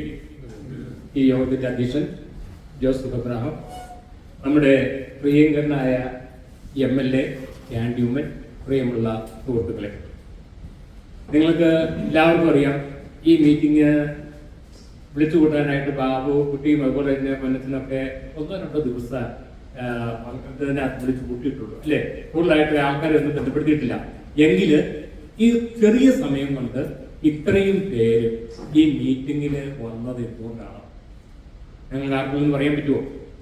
ഇപ്പോ നമ്മളെല്ലാവരും കേരളത്തെ ഉറ്റുനോക്കുന്നത് കേരളത്തിന്റെ മുമ്പോട്ടുള്ള ഭാവി, ആ ഭാവി നല്ല രീതിയിൽ കൊണ്ടുപോകാൻ വേണ്ടി നമ്മളെല്ലാവരും ആഗ്രഹിക്കുന്നത് ചെറുപ്പക്കാരായിട്ടുള്ള കേരള ജനതയെ സ്നേഹിക്കുന്ന, കേരളത്തിന്റെ നല്ല ഭാവി മുന്നിൽ കണ്ടുകൊണ്ട് മുമ്പോട്ട് വരാൻ സാധിക്കുന്ന ഒരു നേതൃത്വത്തെയാണ്.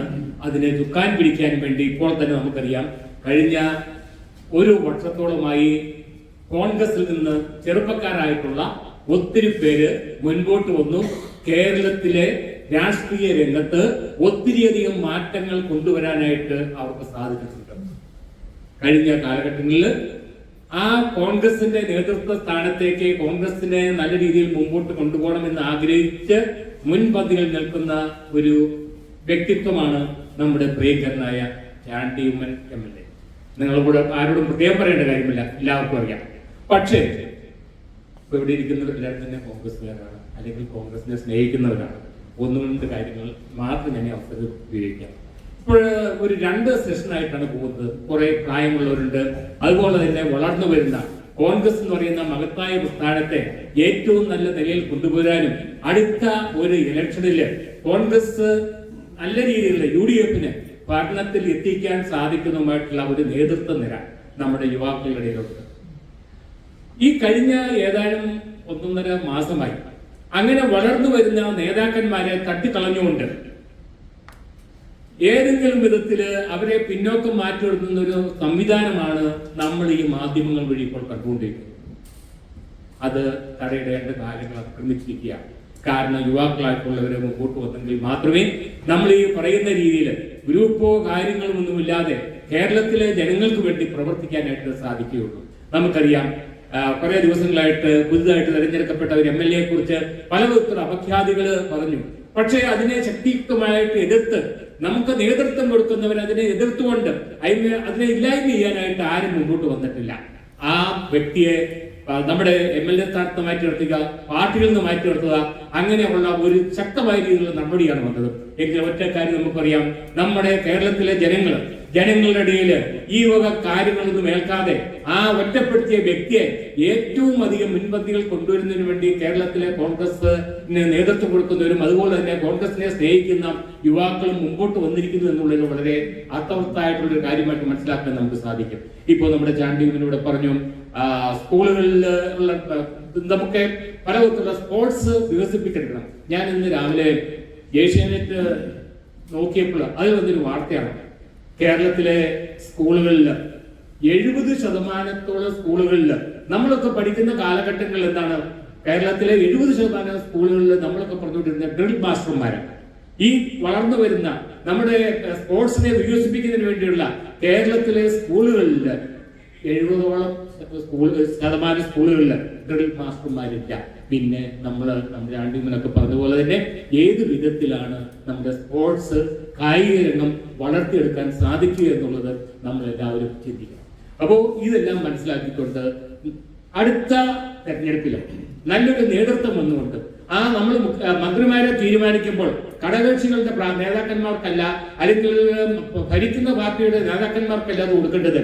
ഒരു ഫീൽഡിൽ ഇപ്പൊ ഒരു വിദ്യാഭ്യാസ മന്ത്രിയാണെങ്കിൽ അല്ലെങ്കിൽ ഒരു ആരോഗ്യ വകുപ്പ് മന്ത്രിയാണെങ്കിൽ ഏത് രീതിയിൽ അവർക്ക് പ്രവർത്തിക്കാനുള്ള കഴിവുണ്ട് അതിനെ മനസ്സിലാക്കിക്കൊണ്ട് അതിലെ വ്യക്തമായി ധാരണയുള്ള മന്ത്രിമാരെയൊക്കെ മുമ്പോട്ട് കൊണ്ടുവന്നു കഴിഞ്ഞാൽ പല വിധത്തിലുള്ള മാറ്റങ്ങൾ കേരളത്തിൽ മാറ്റിയെടുക്കാനായിട്ട് സാധിക്കും. ഇപ്പൊ തന്നെ നിങ്ങൾക്ക് എല്ലാവർക്കും അറിയാം, നമ്മളൊക്കെ നാട്ടിൽ നിന്ന് പോകുന്നുണ്ട് 10, 30, 35 വർഷങ്ങളായി. ഇപ്പോഴും നേഴ്സിംഗ് ഫീൽഡില് അതുപോലെ തന്നെ മറ്റുള്ള എഞ്ചിനീയറിംഗ് ഫീൽഡ് ഇതെല്ലാം നമ്മൾ പുറത്തുള്ള യൂണിവേഴ്സിറ്റികളെയാണ്, കേരളത്തിന് വെളിയുള്ള യൂണിവേഴ്സിറ്റികളെയാണ് നമ്മൾ ആശ്രയിക്കുന്നത്. 8, 10, 12, 15 ലക്ഷം രൂപ കൊടുത്താണ് ഒരു നേഴ്സിംഗിന് അഡ്മിഷൻ നേടിയെടുക്കുന്നത്.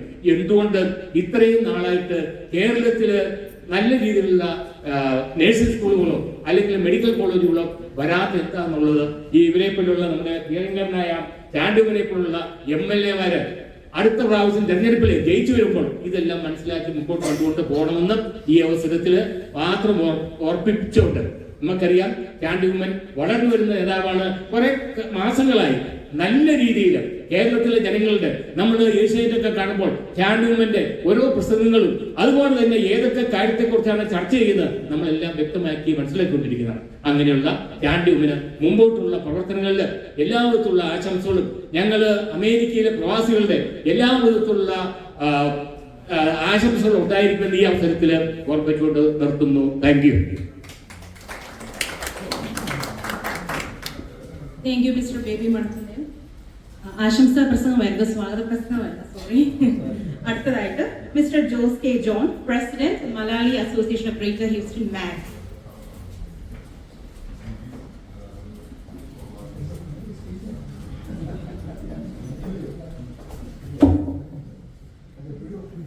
യോഗ അധ്യക്ഷൻ, നമ്മുടെ പ്രിയപ്പെട്ട നമ്മുടെ എല്ലാം പ്രിയങ്കരനായ ഗസ്റ്റ്, ചീഫ് ഗസ്റ്റ് പ്രിയപ്പെട്ട ചാണ്ടിയൂർ MLA, വിശേഷാതിഥികളെ, പ്രിയപ്പെട്ട സുഹൃത്തുക്കളെ, വളരെയേറെ സന്തോഷവും അഭിമാനവും തോന്നുന്നു. ഇതുപോലെയുള്ള ചെറുപ്പക്കാരൻ MLA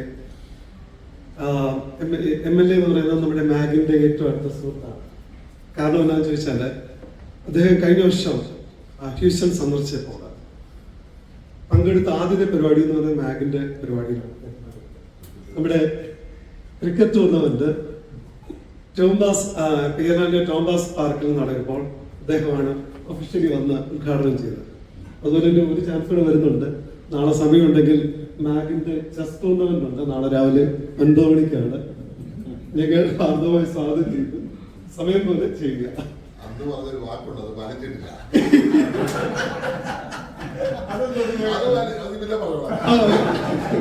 ഓക്കെ, തീർച്ചയായിട്ടും നമ്മൾ പാലിക്കുന്നതാണ്. അല്ല നമ്മൾ ഒത്തിരി പേര് കമ്മിറ്റ്മെന്റ് ഉണ്ട്. തീർച്ചയായിട്ടും ഞങ്ങൾ അത് ചെയ്യുന്നതായിരിക്കും. കാരണം ഞങ്ങളുടെ സെക്രട്ടറി ഈ പ്രാവശ്യം നാട്ടിൽ വന്നപ്പോൾ അദ്ദേഹത്തെ കണ്ടു, സംസാരിച്ചു എന്ന് പറഞ്ഞു. രാജേഷ് കണ്ടു എന്ന് സംസാരിച്ചു എന്ന് എന്നോട് പറഞ്ഞിരുന്നു. തീർച്ചയായിട്ടും കേരളം ആകാംക്ഷയോടെ നോക്കിക്കാണുന്ന ഒരു വ്യക്തിത്വമാണ് പ്രിയപ്പെട്ട ചാണ്ടി ഉമ്മൻ. അദ്ദേഹത്തിന്റെ പിതാവിനെ പറ്റി ഞാൻ പറയാതെ നിങ്ങൾക്ക് എല്ലാവർക്കും അറിയാമല്ലോ. കേരളം കണ്ട ഏറ്റവും ജനകീയനായ ഒരു മുഖ്യമന്ത്രി. അദ്ദേഹത്തിന് കൊടുത്ത യാത്രയപ്പ് മാത്രം മതി അദ്ദേഹം എന്തായിരുന്നു എന്ന് മാത്രം അറിയാം. അത് ഞാനൊരു കാര്യം മാത്രം ഒന്ന് ഓർക്കുകയാണ്. അദ്ദേഹത്തിന് വിലാപയാത്ര ഇങ്ങനെ കടന്നു പോകുമ്പോൾ എനിക്ക് തോന്നുന്നു ചെങ്ങന്നൂരോ തിരുവല്ലയോ അവിടെ എവിടെയോ വെച്ചാണ് ഒരു പിതാവ് തന്റെ മകനെ കൂട്ടിക്കൊണ്ട് ബസ്സിന്റെ പുറകെ ഓടുകയാണ്.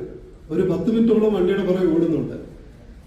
ആ സമയത്ത് പ്രിയപ്പെട്ട MLA മാനസികാവസ്ഥ നമുക്ക് എല്ലാവർക്കും അറിയാമല്ലോ എങ്ങനെയാണെന്നുള്ളത്. അദ്ദേഹം ഇതെങ്ങനെയോ കണ്ട് അവരോട് പറഞ്ഞ ഡോറ് തുറക്കുക, വണ്ടി നിർത്താൻ പറഞ്ഞു. അദ്ദേഹം അവിടെ വണ്ടി നിർത്തി ഈ പിതാവിനെയും മകനെ അകത്ത് കയറ്റി പ്രിയപ്പെട്ട ഉമ്മൻചാണ്ടി കാണിച്ചിട്ടാണ് ആ ഒരു പിതാവ് അദ്ദേഹത്തെ കെട്ടിപ്പിടിച്ചിട്ടാണ് പോയത്. അങ്ങനെ ഒത്തിരി വൈകാരികമായ മുഹൂർത്തങ്ങൾ നമ്മൾ എല്ലാവരും നേരിട്ട് കണ്ടാണ്. അങ്ങനെയുള്ള ഒരു ജനകീയനായ ഒരു മുഖ്യമന്ത്രിയുടെ പ്രിയപുത്രൻ, കേരളം ഉറ്റുനോക്കുന്ന ഒരു മഹത് വ്യക്തി. അദ്ദേഹം കേരളത്തിന്റെ ഭാവി മുഖ്യമന്ത്രിയാകാൻ നമ്മളെ എല്ലാവർക്കും നമുക്ക് പ്രതീക്ഷയോടെ കാണാം. കേരളത്തിന്റെ ഒരു നല്ലൊരു നേതാവായി വളർന്നു വരട്ടെ. മാഗിന്റെ മലയാളി അസോസിയേഷൻ ഓഫ് ഗ്രേറ്റ് ഹ്യൂസ്റ്റന്റെ എല്ലാവിധമായ ആശംസകളും നേർന്നുകൊണ്ട് എന്റെ വാക്കുകൾ നിർത്തുന്നു.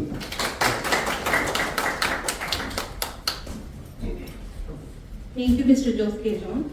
അടുത്തതായി ആശംസാ പ്രസംഗത്തിന് ഞാൻ ക്ഷണിക്കുന്നു mister Sam Thomas, president friends of Fairland Malayali community.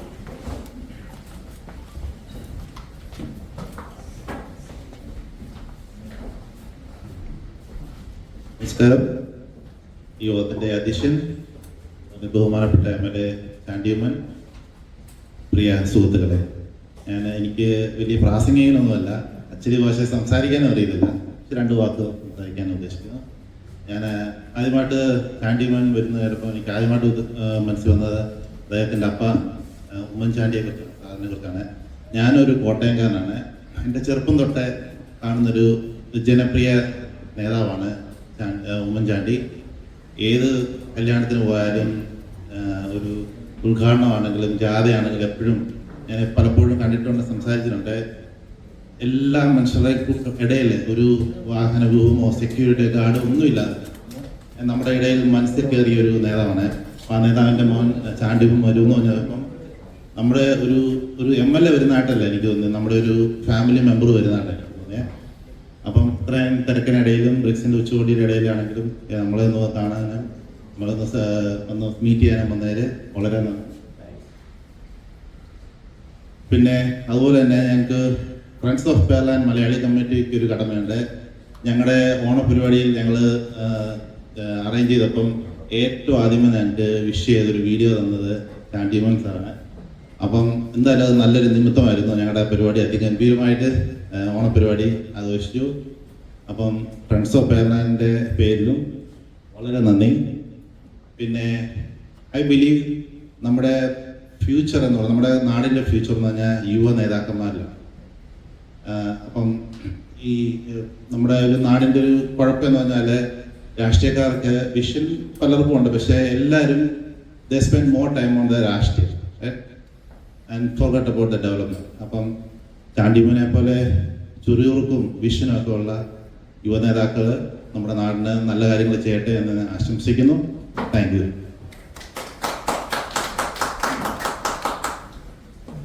Thank you, Mr. Sam Thomas. അടുത്ത ആശംസാ പ്രസംഗത്തിനായി ഞാൻ ഇൻവൈറ്റ് ചെയ്യുന്നു mister Roy Mathew, representing world Malayali council WMC.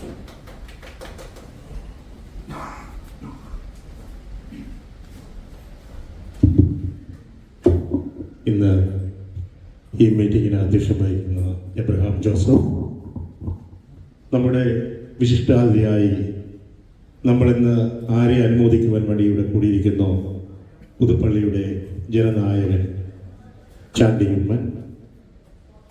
നമുക്കറിയാം, നമ്മുടെ കൗണ്ടി ഓഫീഷ്യൽസ്, സിറ്റി മേയേഴ്സ്, അതുപോലെ ഇന്നിവിടെ എത്തിയിരിക്കുന്ന എല്ലാവരുടെ ഈ ഒരു അവസരം വളരെ ഭാഗ്യകരമായ ഒരു അവസരമായി ഞാൻ കാണുകയാണ്. മറ്റൊന്നുമല്ല, ചാണ്ടി ഉമ്മനെ കുറിച്ച് പറയുമ്പോൾ നമുക്ക് ഏവർക്കും അറിയാവുന്നതുപോലെ അദ്ദേഹത്തിൻ്റെ പിതാവിൻ്റെ കാര്യമാണ് എല്ലാവരും ആദ്യം പറയും. അത് മറ്റൊന്നും കൊണ്ടല്ല, ഒരു രാഷ്ട്രീയക്കാരനേക്കാൾ ഉപരി ഒരു ജനസേവകനായിട്ടാണ് ഞാൻ അദ്ദേഹത്തെ കാണുവാനായിട്ട് ആഗ്രഹിക്കുന്നത്. അത് ജനം മനസ്സിലാക്കിയത്, അല്ലെങ്കിൽ രാഷ്ട്രീയക്കാരല്ലാത്തവർ മനസ്സിലാക്കിയത് അദ്ദേഹത്തിൻ്റെ മരണശേഷമായിരുന്നു എന്നതാണ് സത്യം. അദ്ദേഹത്തിൻ്റെ വിലാപയാത്ര കടന്നുപോയപ്പോൾ അത് നമുക്കേവർക്കും മനസ്സിലായ ഒരു കാര്യമാണ്.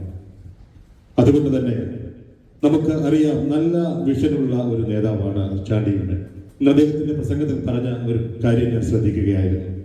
നമ്മുടെ കുഞ്ഞുങ്ങൾ വിദ്യാഭ്യാസത്തോടൊപ്പം തന്നെ ആരോഗ്യപരമായും ശാരീരികമായും അതുപോലെ സ്പോർട്സിലുമൊക്കെ വളരണം.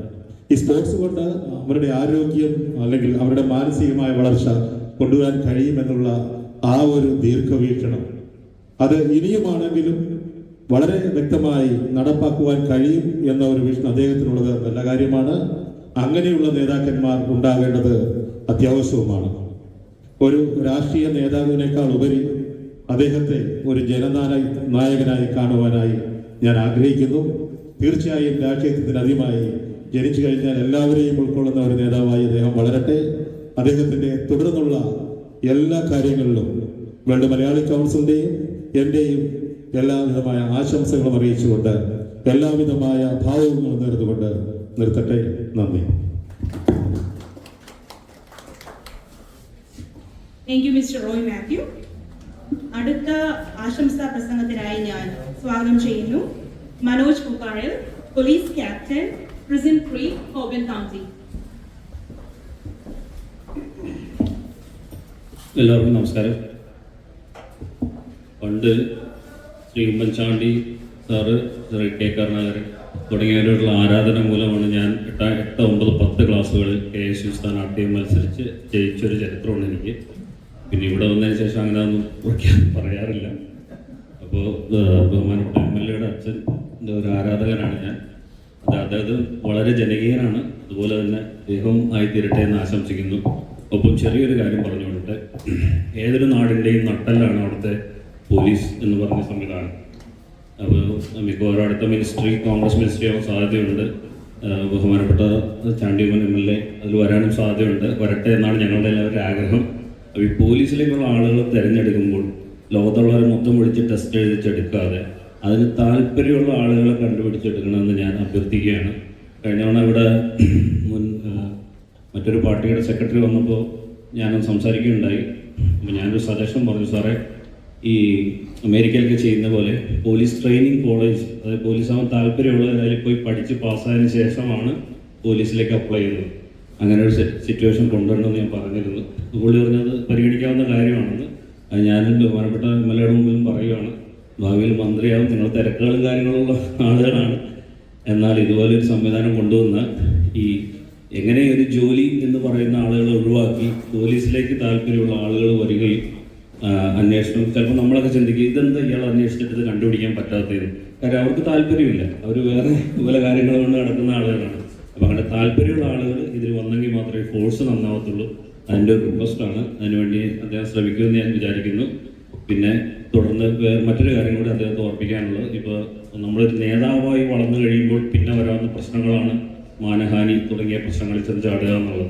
അപ്പോൾ നമ്മൾ കണ്ടുകൊണ്ടിരിക്കുകയാണ്, ഒരുപാട് നേതാക്കന്മാർ വളരെ കഷ്ടപ്പെട്ട് വന്നിട്ട് നിസ്സാര കാര്യങ്ങളിലൂടെ വളർന്ന് ചേട്ടൻ അത് സൂചിപ്പിക്കുകയുണ്ടായി.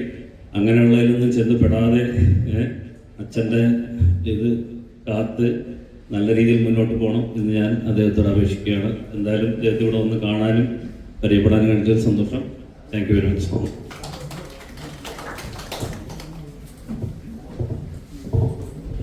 Thank you sir. അടുത്തതായി ആശംസാ പ്രസംഗത്തിനായി ഞാൻ ക്ഷണിക്കുന്നു Shri Thomas Oliyankunnil, former president, Indian overseas Congress.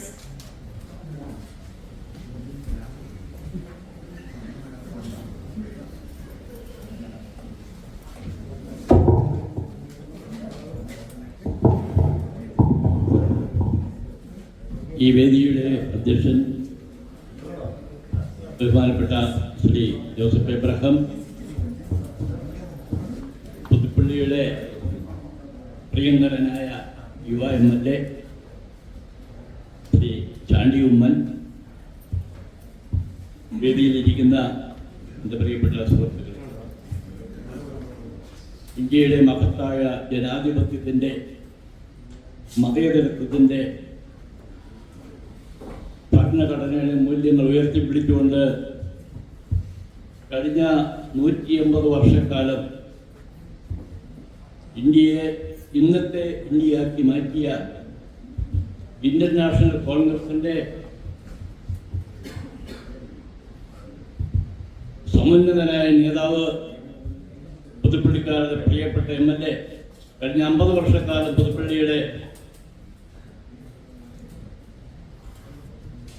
ജീവനാഡിയായിരുന്ന Shri ഉമ്മൻചാണ്ടിയുടെ പിന്തുടർച്ചക്കാരൻ ശ്രീ ചാണ്ടി ഉമ്മനെ ഈ വേദിയിൽ സ്വീകരിക്കുന്നതിന് അതിയായ സന്തോഷമുണ്ട്. അദ്ദേഹം ഇവിടെ എത്തിയിരിക്കുന്നത് ഉമ്മൻചാണ്ടിയുടെ മകനായിട്ടല്ല, പുതുപ്പള്ളിക്കാരുടെ MLA, UDF രാഷ്ട്രീയത്തിൻ്റെ സമന്വിതനായ കോൺഗ്രസ് പാർട്ടിയുടെ MLA ആയിട്ടാണ് അദ്ദേഹം ഇവിടെ എത്തിയിരിക്കുന്നത്. കേരളത്തിൽ നമുക്കറിയാം, 1970-ലാണ് ഞാൻ ആദ്യമായിട്ട് ഉമ്മൻചാണ്ടിയുമായിട്ട് പരിചയപ്പെടുന്നത്. കാരണം മൂവാറ്റുപുഴ നിർമ്മല കോളേജിൽ KSUവിൻ്റെ യൂണിറ്റ് ഉദ്ഘാടനത്തിന് വന്നപ്പോഴാണ് ഞങ്ങൾ ആദ്യമായിട്ട് പരിചയപ്പെടുന്നത്. അദ്ദേഹം ആ വർഷം തന്നെയാണ് കേരള അസംബ്ലിയിലേക്ക് പുതുപ്പള്ളിയിൽ നിന്ന് മത്സരിക്കുന്നത്. ആ ആദ്യത്തെ മന്ത്രിസഭയിൽ 2 പ്രായം കുറഞ്ഞ MLA-മാരുണ്ടായത്. അതിലൊന്ന് ഉമ്മൻചാണ്ടിയും ഒന്ന് ഇന്നത്തെ മുഖ്യമന്ത്രി ശ്രീ പിണറായി വിജയനുമാണ്. ധർമ്മടത്തു നിന്നും അസംബ്ലിയിലെത്തിയ പിണറായി വിജയൻ, പുതുപ്പള്ളിയിൽ നിന്നും കേരള അസംബ്ലിയിലെത്തിയ ശ്രീ ഉമ്മൻചാണ്ടി. അദ്ദേഹത്തിന്റെ ജനസമ്പർക്ക പരിപാടിയിലൂടെ UN അദ്ദേഹത്തെ ഏറ്റവും നല്ലൊരു സാമൂഹ്യ പ്രവർത്തകനായിട്ട് അംഗീകരിക്കുകയും ചെയ്തത് നമുക്കറിയാം. രാത്രി സമയങ്ങളിൽ 2 മണി വരെയും 3 മണി വരെയും ഒരു ചായയുടെ ബലത്തിൽ സാധാരണക്കാരായ ആളുകളുടെ പ്രശ്നങ്ങൾ മനസ്സിലാക്കുകയും അവർക്ക് വേണ്ടി പ്രവർത്തിക്കുകയും ചെയ്തിട്ടുള്ള ഉറങ്ങാത്ത രാത്രികൾ ധാരാളം ഉണ്ടായിട്ടുണ്ട്. അതുപോലെ തന്നെ ഉമ്മൻചാണ്ടിയുടെ ഫാമിലി വേട്ടയാടിയ സമയങ്ങളിലും അദ്ദേഹത്തിൻ്റെ ഉറക്കം കെടുത്തിയ നിമിഷങ്ങൾ ധാരാളം ഉണ്ടായിട്ടുണ്ട്. ശ്രീ ചാണ്ടി ഉമ്മന് ഒരു വ്യക്തമായിട്ട് അറിയാവുന്ന കാര്യങ്ങളാണ്. കേരള ചരിത്രത്തിൽ ഇത്രമാത്രം ജനകീയ പ്രസ്ഥാനങ്ങൾ നടത്തിയ ആൾക്ക് അനുഭവിക്കേണ്ടി വന്ന ദുരിതങ്ങളെ നമ്മൾ അറിഞ്ഞിട്ട് കേട്ടിട്ടുള്ളതാണ്. ആ പിന്തുടർച്ചക്കാരനെ ഇന്ന് നമ്മളിവിടെ സ്വീകരിക്കുന്നതിന് സന്തോഷമുണ്ട്. പക്ഷേ ബഹുമാനപ്പെട്ട ലീഡറും ഉമ്മൻചാണ്ടി സാറുമായി ഉണ്ടായിരുന്ന കാലത്തൊക്കെ നമ്മൾ ലോകത്ത് അദ്ദേഹം അവരെവിടെ ചെന്നാലും ആദ്യം അണികളുടെ വികാരങ്ങൾ മനസ്സിലാക്കി അവർ ഞങ്ങൾ വരുന്നുണ്ട് എന്ന് ഒരു മെസ്സേജ് കൊടുക്കുമ്പോൾ കോൺഗ്രസ്സുകാരുടെ വികാരത്തെ വ്രണപ്പെടുത്താതെ അവരുടെ ആ ആശയവിനിമയം നടത്തുന്നതിന്, കമ്മ്യൂണിക്കേഷൻ നടത്തുന്നതിന് പലപ്പോഴും അവർ ശ്രദ്ധിച്ചിട്ടുണ്ട്. അതിൽ സാറിന് ഇവിടെ ചുരുങ്ങിയ സമയം കൊണ്ട് വന്ന് കിട്ടിയ അവസരമായതുകൊണ്ട് അതിന് സമയം കിട്ടിയില്ല എന്ന് എനിക്കറിയാം. എന്നിരുന്നാലും ഇനി ഭാവിയിലുള്ള കാര്യങ്ങൾ തന്നെ ആയാലും എല്ലാം നമ്മൾ കമ്മ്യൂണിക്കേഷൻ കോൺഗ്രസ്സുകാരുടെ വികാരത്തെ മാനിച്ചുകൊണ്ട് ചെയ്യണമെന്ന് അഭ്യർത്ഥിച്ചുകൊണ്ട് ഞാൻ അദ്ദേഹത്തിന് IOC-യുടെ വകയായിട്ട് ഒരു ഷാൾ അണിയിക്കാൻ താല്പര്യപ്പെടുന്നു. നമ്മളെ അദ്ദേഹത്തിന് ഇവിടെ സുഹൃത്തുക്കളുണ്ട്. അധ്യക്ഷനായിരിക്കുന്ന ശ്രീ ജോസഫ് അകം തന്നെ IOC-യുടെ ഹൂസ്റ്റൺ ചാപ്റ്ററിന്റെ ചെയർമാനാണ്. അതുപോലെ ഇവിടെ പലരും എത്തിയിട്ടുണ്ട്. അവരെല്ലാവരും ഇങ്ങോട്ട് വരണമെന്ന് ഞാൻ അഭ്യർത്ഥിക്കുകയാണ്. Please come forward.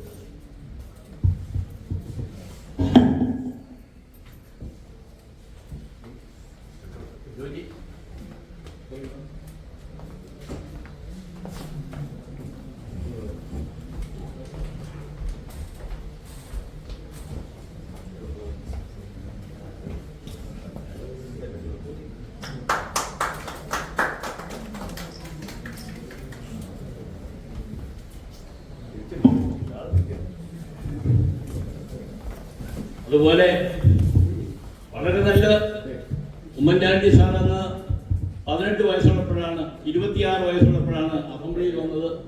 ഏറെക്കുറെ അതേ 26, 28, 27 വയസ്സായെന്ന് എനിക്ക് തോന്നുന്നു ആദ്യമാണ് അസംബ്ലിയിൽ വരുമ്പോൾ. ആ സമയത്ത് തന്നെയാണ് സാറിന് എത്ര വയസ്സിലാണെന്ന് എനിക്ക് കറക്റ്റായിട്ട് ഓർക്കുന്നില്ല. അതുപോലെ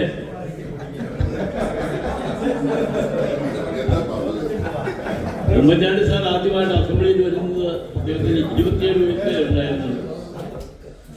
അതുപോലെ നല്ല നല്ല കാര്യങ്ങൾ ചെയ്യുവാനും ഉള്ള അവസരം ഉണ്ടാകട്ടെ എന്ന് ആശംസിച്ചുകൊണ്ട് വാക്കുകൾ നന്ദി, നമസ്കാരം.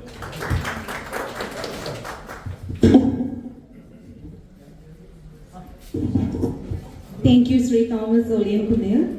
അടുത്തതായിട്ട് നമുക്ക് ഈ മനോഹരമായ ബിൽഡിംഗ് എല്ലാ സൗകര്യങ്ങളും കൂടി ഒരുക്കി തന്ന Shri Reji Kurian, CEO Cooper valve സിസ്റ്റത്തിനെ ഞാൻ ആശംസാ പ്രസംഗത്തിനായി ക്ഷണിച്ചുകൊള്ളുന്നു.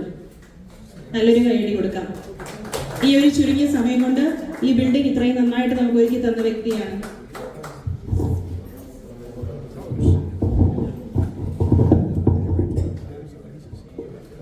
അധികം ഒരു ആശംസയുടെ ആവശ്യങ്ങളുണ്ടെന്ന് എനിക്ക് തോന്നുന്നില്ല.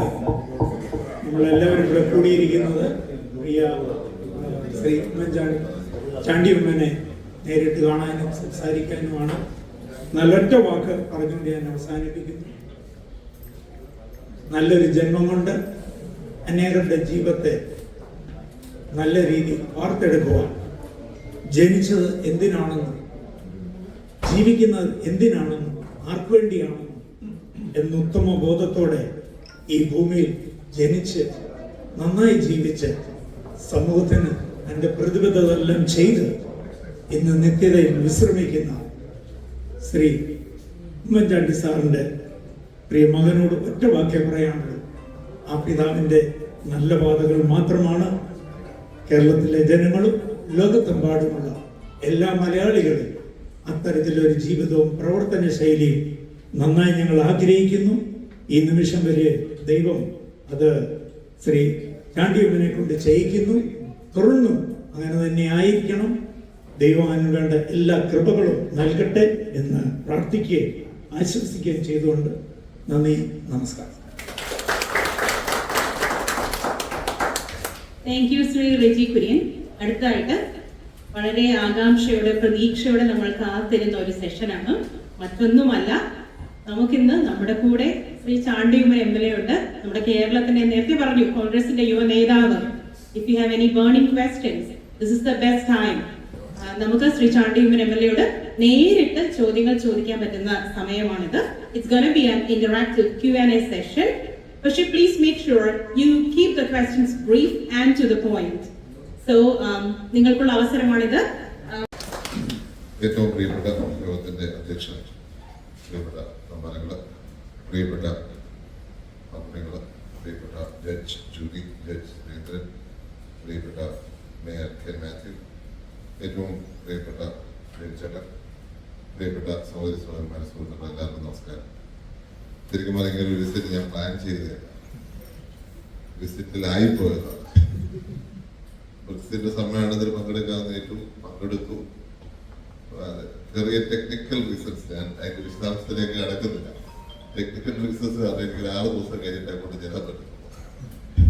അപ്പം അവിടുന്ന് മാറുകയും വേണം, നാട്ടിലോട്ട് പോകാനും വരാത്തപ്പോൾ ഞാനിങ്ങനെ ചെറിയൊരു ഡീറ്റൂർ എടുത്തതാണ്. അപ്പം ഇവിടെ വരുവാനും നിങ്ങളോടൊപ്പം ആയിരിക്കാൻ സാധിച്ചത് അതിയായ സന്തോഷം.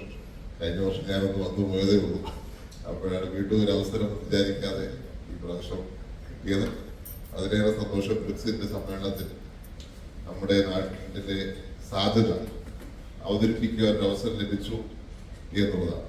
അത് എനിക്ക് ലഭിക്കാനുള്ള കാരണം സർവമത സമ്മേളനം മോസ്കോയിൽ നടത്തണം എന്നുള്ള ആഗ്രഹവുമായി മോസ്കോയിൽ ചെന്നപ്പോഴാണ് ഇതിന്റെ സംഘാടകരെ അവിടെ വെച്ച് പരിചയപ്പെട്ടത്. അപ്പോൾ ട്രഡീഷണൽ വാല്യൂസ് എന്ന് പറഞ്ഞ വിഷയത്തിൽ ബ്രിക്സ് 2 ഫോറം അല്ലെങ്കിൽ 2 ടയർ ഉള്ള പീപ്പിൾ ടു പീപ്പിൾ കോണ്ടാക്ടിന്റെ ഭാഗമായിട്ടുള്ള സെക്കൻഡ് ടയർ ബ്രിക്സ് ഫോറത്തിൽ ഇങ്ങനെ പങ്കെടുക്കാനുള്ള അവസരം ഉണ്ട്. അതിൽ പങ്കെടുക്കണമെന്ന് പറഞ്ഞു.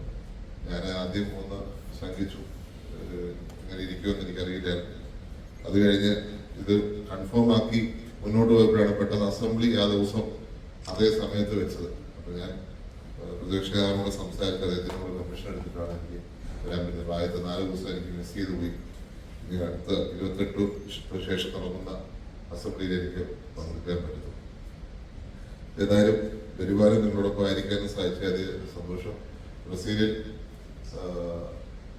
ശരിക്കും പറഞ്ഞാൽ വലിയൊരു അവസരമായിട്ട് തന്നെ ഞാൻ കണക്കാക്കിയാണ്.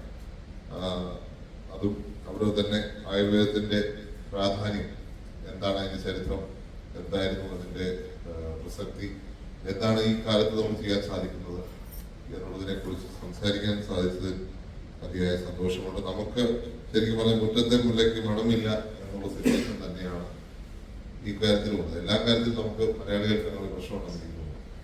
ഈ കാര്യത്തിലും അങ്ങനെ ഒരു പ്രശ്നമുണ്ട്, നമ്മുടെ മുന്നിൽ തന്നെ ഉണ്ട്. അതുകൊണ്ട് അതിന്റെ വാല്യൂ നമുക്ക് മനസ്സിലാക്കുവാൻ, അതിന്റെ വ്യൂസ് ലോകത്തിലേക്ക് സ്പ്രെഡ് ചെയ്യാൻ നമ്മുടെ ആൾക്കാർ ശ്രദ്ധിച്ചിട്ടില്ല. അതിന്റെ ഒരു നമ്മുടെ ഒരു ശൈലിയുടെ ഭാഗമായിട്ടുള്ളതായിരിക്കാം. എങ്കിലും വലിയൊരു സാധ്യത നിൽക്കുന്ന ഒരു വേദിയാണ്. അപ്പോൾ അവിടെ വെച്ച് ട്രഡീഷണൽ മെഡിസിൻ വാല്യൂസിന്റെ വേദിയിൽ വെച്ച് തന്നെ ട്രഡീഷണൽ പ്രിവെന്റീവ് മെഡിസിനെ കുറിച്ച് സംസാരിക്കാൻ സാധിച്ചു എന്നുള്ളത് വലിയൊരു സന്തോഷം നൽകുന്ന കാര്യമാണ്. അതിനുശേഷം പലരും നാട്ടിൽ നിന്ന് വിളിച്ചു പറഞ്ഞ നല്ല ഒരു ടോപ്പിക്കാണ് സംസാരിക്കാൻ പറ്റിയത് എന്നുള്ളത് ഞാൻ ഈ അവസരത്തിൽ സ്നേഹപൂർവ്വം ഞാൻ കൂടുതൽ രാഷ്ട്രീയമൊന്നും പറയുന്നില്ല. രാഷ്ട്രീയ വേദി അല്ല എന്ന് ഓൾറെഡി സ്റ്റാർട്ടിങ്ങിലെ പറഞ്ഞു വെച്ചിട്ടുള്ളത്. രാഷ്ട്രീയമൊന്നും ഞാൻ പറയുന്നില്ല. അമേരിക്കയിലെ മലയാളികൾ എന്നും ഒരു നാടിനെ സംബന്ധിച്ച് വളരെ ശക്തി പകരുന്ന ഒരു പ്രസ്ഥാനങ്ങൾ പല പ്രസ്ഥാനങ്ങൾ ഇവിടെ ഉള്ളത്. അത് കേരളത്തിലെ കരുത്ത് പകരുന്ന ഒന്നാണ്. തീർച്ചയായിട്ടും നിങ്ങളുടെ കോൺട്രിബ്യൂഷനാണ് കേരളത്തിനെ പിടിച്ചു നിർത്തിയിരിക്കുന്നത്. ഞാൻ കഴിഞ്ഞ 2 മാസത്തിനിടയിൽ 2 വിദേശ രാജ്യങ്ങളിൽ പോയി. UAE അതുപോലെ തന്നെ ഖത്തർ. അവിടെ എല്ലാം ഞാൻ പറഞ്ഞൊരു കാര്യമാണ്, ഇവിടെ ഞാനത് ആവർത്തിക്കുക, ഇനി പ്രവാസി വേണ്ട. എന്റെ നിലപാട് ഇപ്പം അതാണ്. ഇനി പ്രവാസി വേണ്ട. നിങ്ങൾ ആരും സന്തോഷത്തിൽ വന്നത് ഞാൻ വിചാരിക്കുന്നത്. ഞാൻ ഡൽഹിയിലേക്ക് പഠിക്കാൻ പോയപ്പോൾ എനിക്ക് സന്തോഷം ഉണ്ടായിട്ടുണ്ട്. ഞാൻ വളരെ അൺഹാപ്പി ആയിട്ടാണ് പോയത്. നമ്മൾ യൂസ്ഡ് ആയി, നമുക്ക് അതിന്റെ നാട്ടിനെക്കാട്ടി ഇഷ്ടമായി. അതുവരെ നിങ്ങൾക്ക് ഇതിപ്പോൾ നാട്ടിനെക്കാട്ടി ഇഷ്ടമായിട്ടാണല്ലോ ആരും തിരിച്ചു പോകാത്തത്. പക്ഷെ നമ്മുടെ നാട്ടിലുള്ള സാഹചര്യം നമ്മളത് ഉപയോഗപ്പെടുത്തുന്നില്ല. നമ്മുടെ സ്കോപ്പ് ആയുർവേദത്തിന്റെ കാര്യം പറഞ്ഞതുപോലെ തന്നെയാണ്. നമ്മുടെ സംസ്ഥാനത്തുള്ള ഓരോ ഡെവലപ്മെന്റ്സും നമുക്കത് വേണ്ട രീതിയിൽ കൊണ്ടുവരുവാൻ സാധിച്ചു. ഇപ്പം പ്രോസ്പെക്റ്റീവ് ആയിട്ടുള്ള കാര്യങ്ങളാണ് ടൂറിസം. ആയുർവേദം കമ്പൈൻ ചെയ്ത ഒരു ഹെൽത്ത് ടൂറിസം ഇപ്പൊ തന്നെ ആൾക്കാർ അവിടെ വരുന്നുണ്ട്, ഇല്ലെന്നല്ല. പക്ഷെ അതിനെ നമുക്ക് ലോകം ശ്രദ്ധിക്കുന്ന രീതി. ഞാൻ പറയുന്നൊരു കാര്യം, ഇനി ചെറുപ്പക്കാരെ ലോകത്തിലേക്ക് വിടുകയല്ല, ലോകം കേരളത്തിലേക്ക് വരികയാണ്. നമുക്കിവിടെ ഏറ്റവും വലിയ ഒരു കണ്ടെയ്നർ ട്രാൻസ്ഷിപ്മെന്റ് ഷിപ്പ് പോർട്ട് വന്നത് എറണാകുളത്തുണ്ടായിരുന്നു. ഇപ്പോൾ ഏറ്റവും വലിയ മദർഷിപ്പ് വന്നാൽ പോലും കയറാൻ പറ്റുന്ന വിധം ഡ്രഡ്ജിങ് ആവശ്യമില്ലാത്ത ഒരു ഷിപ്പ്, നമ്മുടെ രാജാക്കന്മാർ സ്വപ്നം കണ്ടിരുന്ന, നമ്മുടെ പല ഗവൺമെന്റുകൾ ആഗ്രഹിച്ചിരുന്ന ഒരു ഷിപ്പ് പോർട്ട് ഇന്ന് നമ്മുടെ നാട്ടിലുണ്ട്. 11 മാസം കൊണ്ട് 10 ലക്ഷം കണ്ടെയ്നർ ടെർമിനൽ 10 ലക്ഷം കണ്ടെയ്നറുകൾ അവിടെ വന്നു കഴിഞ്ഞു. ആ ഷിപ്പിന്റെ പ്രോസ്പെക്ട് എന്താണ്, നമുക്ക് ആ പോർട്ടിന്റെ പ്രോസ്പെക്ട് എന്താണെന്ന് നമുക്ക് മനസ്സിലാക്കാൻ സാധിക്കും. 11 മാസം കൊണ്ട് 10 ലക്ഷം കണ്ടെയ്നേഴ്സ് വരിക. അതുപോലെ തന്നെ അവിടെയുള്ള നോർമൽ ഇത് ട്രാൻസ്ഷിപ്മെന്റ് മാത്രമാണ്. ഇനിയുള്ള ബാക്കിയുള്ള നോർമൽ പോർട്ടിന്റെ പരിപാടികൾ കൂടി തുടങ്ങിയാൽ യാതൊരു സംശയം വേണ്ട, നമുക്ക് കേരളത്തെ മാറ്റിയെടുക്കാൻ പറ്റുന്ന ഒരു പ്രോജക്റ്റാണ്. അത് ഇന്ത്യയുടെ ഭാവിയെ കൂടി നിശ്ചയിക്കുന്നത്. അത് കേരളത്തിന്റെ മാത്രമല്ല, ഇന്ത്യയുടെ ഭാവി. കാരണം ഇത്രയും നാൾ കൊളംബോയിൽ പോയിക്കൊണ്ടിരുന്നത് അല്ലെങ്കിൽ മറ്റൊരു സ്ഥലത്തേക്ക് പോയിക്കൊണ്ടിരുന്നതാണ് ഇന്ത്യയിലേക്ക് വരാൻ പോകുന്നത്. ആ പോർട്ടിന് അത്രയ്ക്ക് സ്ട്രാറ്റജിക് ഇമ്പോർട്ടൻസ്. ആ പോർട്ട് ഉപയോഗിച്ച് കേരളത്തെ വളർത്തുക, ഇന്ത്യയുടെ ഡെവലപ്മെന്റ് ഉറപ്പാക്കുക എന്നുള്ളത് നമുക്ക് തീർച്ചയായിട്ടും സാധിക്കുന്ന ഒരു കാര്യമാണ്. അപ്പോൾ നമുക്കറിയാം, സിംഗപ്പൂർ എന്ന് പറഞ്ഞ രാജ്യത്തിന് ഒരു ധാതു സമ്പത്തോ അല്ലെങ്കിൽ ഒരു പ്രത്യേകിച്ച് ഒന്നുമില്ല. അവിടെ ഉണ്ടായിരുന്ന ഒരു പോർട്ട് കൊണ്ടുവരുവാൻ സാധിച്ചു. പോർട്ട് കൊണ്ടുവരിക മാത്രമല്ല, അവിടെ ഒരു ഡിസിപ്ലിൻ ലീഡർഷിപ്പ് ഉണ്ടായിരുന്നു. ലീ ക്വാൻ യീ എന്ന് പറഞ്ഞ കാഴ്ചപ്പാടുണ്ടായിരുന്ന ഒരു നേതാവിന്റെ നേതൃത്വത്തിൽ നടന്ന ഒരു പ്രവർത്തനത്തിന്റെ ഫലമാണ് സിംഗപ്പൂരിലേക്കുള്ള വളർച്ച. നമ്മളെ സംബന്ധിച്ച് നമുക്ക് ഒത്തിരി സമ്പത്തുണ്ട്. സമ്പത്ത് ഒത്തിരിയുള്ള സംസ്ഥാനമാണ്. അത് ടൂറിസം മേഖലയാണെങ്കിലും ധാതു സമ്പത്തിന്റെ കാര്യത്തിലാണെങ്കിലും എല്ലാം നമുക്കുണ്ട്. നമുക്ക് കുറവുള്ളത് ഇൻഫ്രാസ്ട്രക്ചറിലാണ്. അത് റോഡിന്റെ കാര്യത്തിൽ നമുക്ക് ഇൻഫ്രാസ്ട്രക്ചറിന്റെ കുറവുണ്ട്. ആ കുറവിൽ ചില മാറ്റങ്ങൾ ഈയിടെയായിട്ട് ഹൈവേ പണിഞ്ഞ് പൂർത്തിയാകുമ്പോൾ അത് ബേസിക് ആയിട്ടുള്ള പ്രശ്നം തീരുമെന്ന് നമുക്ക് പ്രതീക്ഷിക്കാം. പക്ഷെ നമുക്ക് ആ ഇൻഫ്രാസ്ട്രക്ചറിന്റെ കുറവുകൾ പരിഹരിച്ചു കഴിഞ്ഞാൽ നമ്മൾ വിചാരിക്കുന്ന ഒരു കുതിപ്പിലേക്ക് നമുക്ക് കേരളത്തിൽ എത്തിക്കാൻ സാധിക്കും. അതുകൊണ്ടാണ് നമ്മളിനി ചെറുപ്പക്കാരെ വിദേശത്തേക്ക് വിടുന്ന ഒരു പ്രാക്ടിക്കൽ ഐഡിയ. അതിനാണ് നമ്മൾ ഈ ഒരു തരത്തിൽ ഒരു ഡെവലപ്മെന്റിലേക്ക് നമ്മൾ ആഗ്രഹിക്കുന്നത്. പക്ഷെ മറ്റൊരു ഫീൽഡ് ഞാൻ കാണുന്ന ഒരു പ്രോസ്പെക്ട് എന്ന് വെച്ചാൽ സ്പോർട്സ് ആണ്. സ്പോർട്സിനെ പോലെ നമുക്ക് നമ്മുടെ ചെറുപ്പക്കാരെ ഉപയോഗിക്കുവാനും ഒരു ഇൻഡസ്ട്രി ആയിട്ട് വളർത്തുവാൻ സാധിക്കുന്ന ഒരു ഫീൽഡില്ല. ഈ രാജ്യത്ത് തന്നെ ഏറ്റവും വലിയ എക്സാമ്പിൾ അല്ലേ, എവിടെ നോക്കിയാലും സ്പോർട്ടിംഗ് സ്റ്റേഡിയംസ്. ഞാനിന്ന്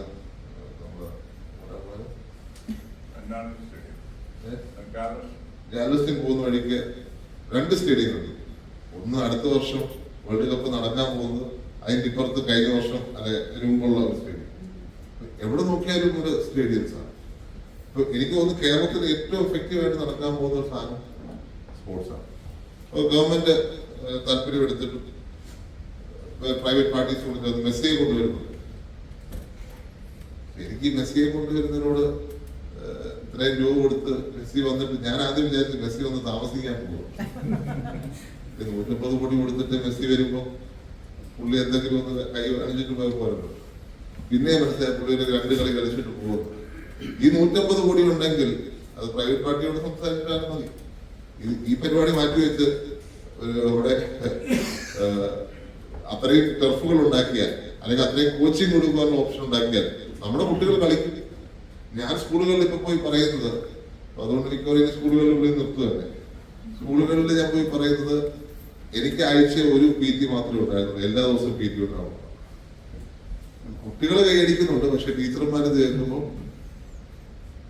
നമുക്കങ്ങനെ സ്പോർട്ടിംഗ് കൾച്ചർ ഡെവലപ്പ് ചെയ്യണം. അല്ലെങ്കിൽ അങ്ങനെ സ്പോർട്ടിംഗ് കൾച്ചർ ഇല്ലെങ്കിൽ ഒന്ന് ഡ്രഗ്സിന്റെ പ്രോബ്ലം, അതിനെ ഫൈറ്റ് ചെയ്യാനുള്ള ഒരു മാർഗം. 2 കുട്ടികളുടെ കരിയർ. നമ്മുടെ ആൾക്കാർക്ക് 2 കരിയറെ, ഞാൻ സ്കൂളിൽ പഠിക്കുന്ന കോളേജിൽ പഠിക്കുന്ന സമയത്ത് 2 കരിയറെ നമ്മുടെ നാട്ടിൽ പ്രബലമായിട്ടുള്ളൂ. ഇപ്പോഴും ആ പ്രബലത അങ്ങനെ നിൽക്കുക. ഒന്ന് ഡോക്ടർ, 2 എഞ്ചിനീയർ. CP ഒന്നും ഇല്ല, ഒരു CPക്കാരില്ല. 2 ഇതേ ഉള്ളൂ. ഒന്നേ ഡോക്ടർ അല്ലെങ്കിൽ എഞ്ചിനീയർ. അത് കഴിഞ്ഞാൽ ലോകവസ്ഥ. ബാക്കി എല്ലാവരും പഠിക്കാൻ കൊള്ളാത്തതാണ്. അപ്പൊ നമുക്ക് ആ ഒരു ആറ്റിറ്റ്യൂഡ് നമുക്ക് സ്പോർട്സ് ഒരു കരിയർ ആക്കണം. ഞാൻ പറയുന്നത് നമ്മുടെ നാട്ടിൽ നിന്ന് ഒരു മെസ്സി ഉണ്ടാവട്ടെ, നമ്മുടെ നാട്ടിൽ നിന്ന് റൊണാൾഡോ ഉണ്ടാവട്ടെ, നമ്മുടെ നാട്ടിൽ നിന്ന് സച്ചിനും, നമ്മുടെ നാട്ടിൽ നിന്ന് കാംബ്ലിയും ഡ്രാവിഡും ഒക്കെ ഉണ്ടാവണം. അത് പക്ഷേ നമ്മൾ കൾച്ചർ ഡെവലപ്പ് ചെയ്യട്ടെ. ആ കൾച്ചർ ഡെവലപ്പ് ചെയ്യണമെങ്കിൽ നമ്മുടെ സ്കൂളിൽ നിന്ന് തുടങ്ങണം. മാത്രമല്ല കുട്ടികൾ കളിക്കാൻ സാധിക്കും. ഞാൻ MLA ആയതിനു ശേഷം ആദ്യം ചെയ്തൊരു കാര്യം, ഒരു അപ്പോഴത്തെ പേരിൽ ഒരു സ്പോർട്ടിംഗ് ടർഫ് ഉണ്ടാക്കുക എന്നുള്ളതാണ്. അതിന് ഒരാൾ 50 സെന്റ് വിട്ടു, ഒരാൾ അവിടെ ടർഫ് കൊടുക്കും. സ്കൂൾ കുട്ടികൾക്ക് ഫ്രീ ആക്കണമെന്ന് നടത്തുകയാണെന്ന് ഞാൻ പറഞ്ഞിട്ടുള്ളത്. അപ്പൊ അതേപോലെ നമുക്കിത് വളർത്തിയെടുക്കാൻ സാധിക്കണം. കഴിഞ്ഞ ദിവസം എന്റെ പിതാവിന്റെ ഓർമ്മ ദിവസം എന്ന് വെച്ച് രാഹുൽ ഗാന്ധി വന്നപ്പോൾ അദ്ദേഹം ഞങ്ങളുടെ ഒരു പണി, ഞങ്ങളുടെ ഒരു സ്ഥലത്തിന്റെ സ്പോർട്ടിംഗ് സ്ഥലത്തിന്റെ പണി ആരംഭിച്ചിട്ടാണ് അദ്ദേഹം പോയത്. അപ്പൊ അങ്ങനെ നമുക്കൊരു എഫേർട്ട്, ഗവൺമെന്റിനും കൂടെ കാര്യത്തിൽ എഫേർട്ട് എടുക്കും. ഇവിടുത്തെ ഗവൺമെന്റ് പത്രങ്ങൾ കൊടുക്കുന്ന പ്രാമുഖ്യം ഇവിടെ ഇപ്പോഴും എനിക്ക് തോന്നുന്നില്ല, ഇവിടെ ഇച്ചിരി പൊളിറ്റിക്സിൽ പ്രാമുഖ്യം ഉണ്ടെന്ന് പത്രങ്ങളിൽ. പക്ഷെ പത്രങ്ങളിൽ പലപ്പോഴും സ്പോർട്സിനാണ് ഫസ്റ്റ് പ്രയോറിറ്റി ഞാൻ കണ്ടിട്ടുള്ളത്. യൂറോപ്പിലൊക്കെ ഞാൻ കണ്ടിട്ടുണ്ട് ഫസ്റ്റ് പേജിൽ സ്പോർട്സ് വരും. ഇവിടെ അങ്ങനെ വരുന്നത് എനിക്കറിയില്ല. ഇവിടെ ഒരു ട്രംപിനെ ഡോമിനേറ്റ് ചെയ്യുന്ന വാർത്തകളാണ് വരുന്നതെന്ന് എനിക്ക്. പക്ഷെ ബാക്കിയുള്ള സ്ഥലങ്ങളിൽ യൂറോപ്പിൽ ഞാൻ കണ്ടിട്ടുള്ള കാര്യം ഫസ്റ്റ് പ്രയോറിറ്റി സ്പോർട്സിന് കൊടുക്കുന്നത്. ഇപ്പൊ സ്പോർട്സ് ഒരു നമുക്ക് ഡെവലപ്പ് ചെയ്യാൻ പറ്റുന്ന ഒരു കാര്യമാണ്. ഒരു ഇൻഡസ്ട്രി ആയിട്ട് വളർത്തിയെടുക്കാൻ സാധിക്കും. ഞാനധികം വീട്ട് പ്രസംഗിക്കുന്നില്ല. ഒരു ചെറിയൊരു എന്താ പറയുക ക്വസ്റ്റ്യൻ ആൻസർ സെഷൻ കൂടെ വേണമെന്ന് പറഞ്ഞിട്ടുള്ളത്. പക്ഷെ ഇനി പ്രവാസികൾ വേണ്ട എന്നുള്ള ഐഡിയയിൽ നമുക്ക് വളർത്തിയെടുക്കാൻ സാധിക്കട്ടെ.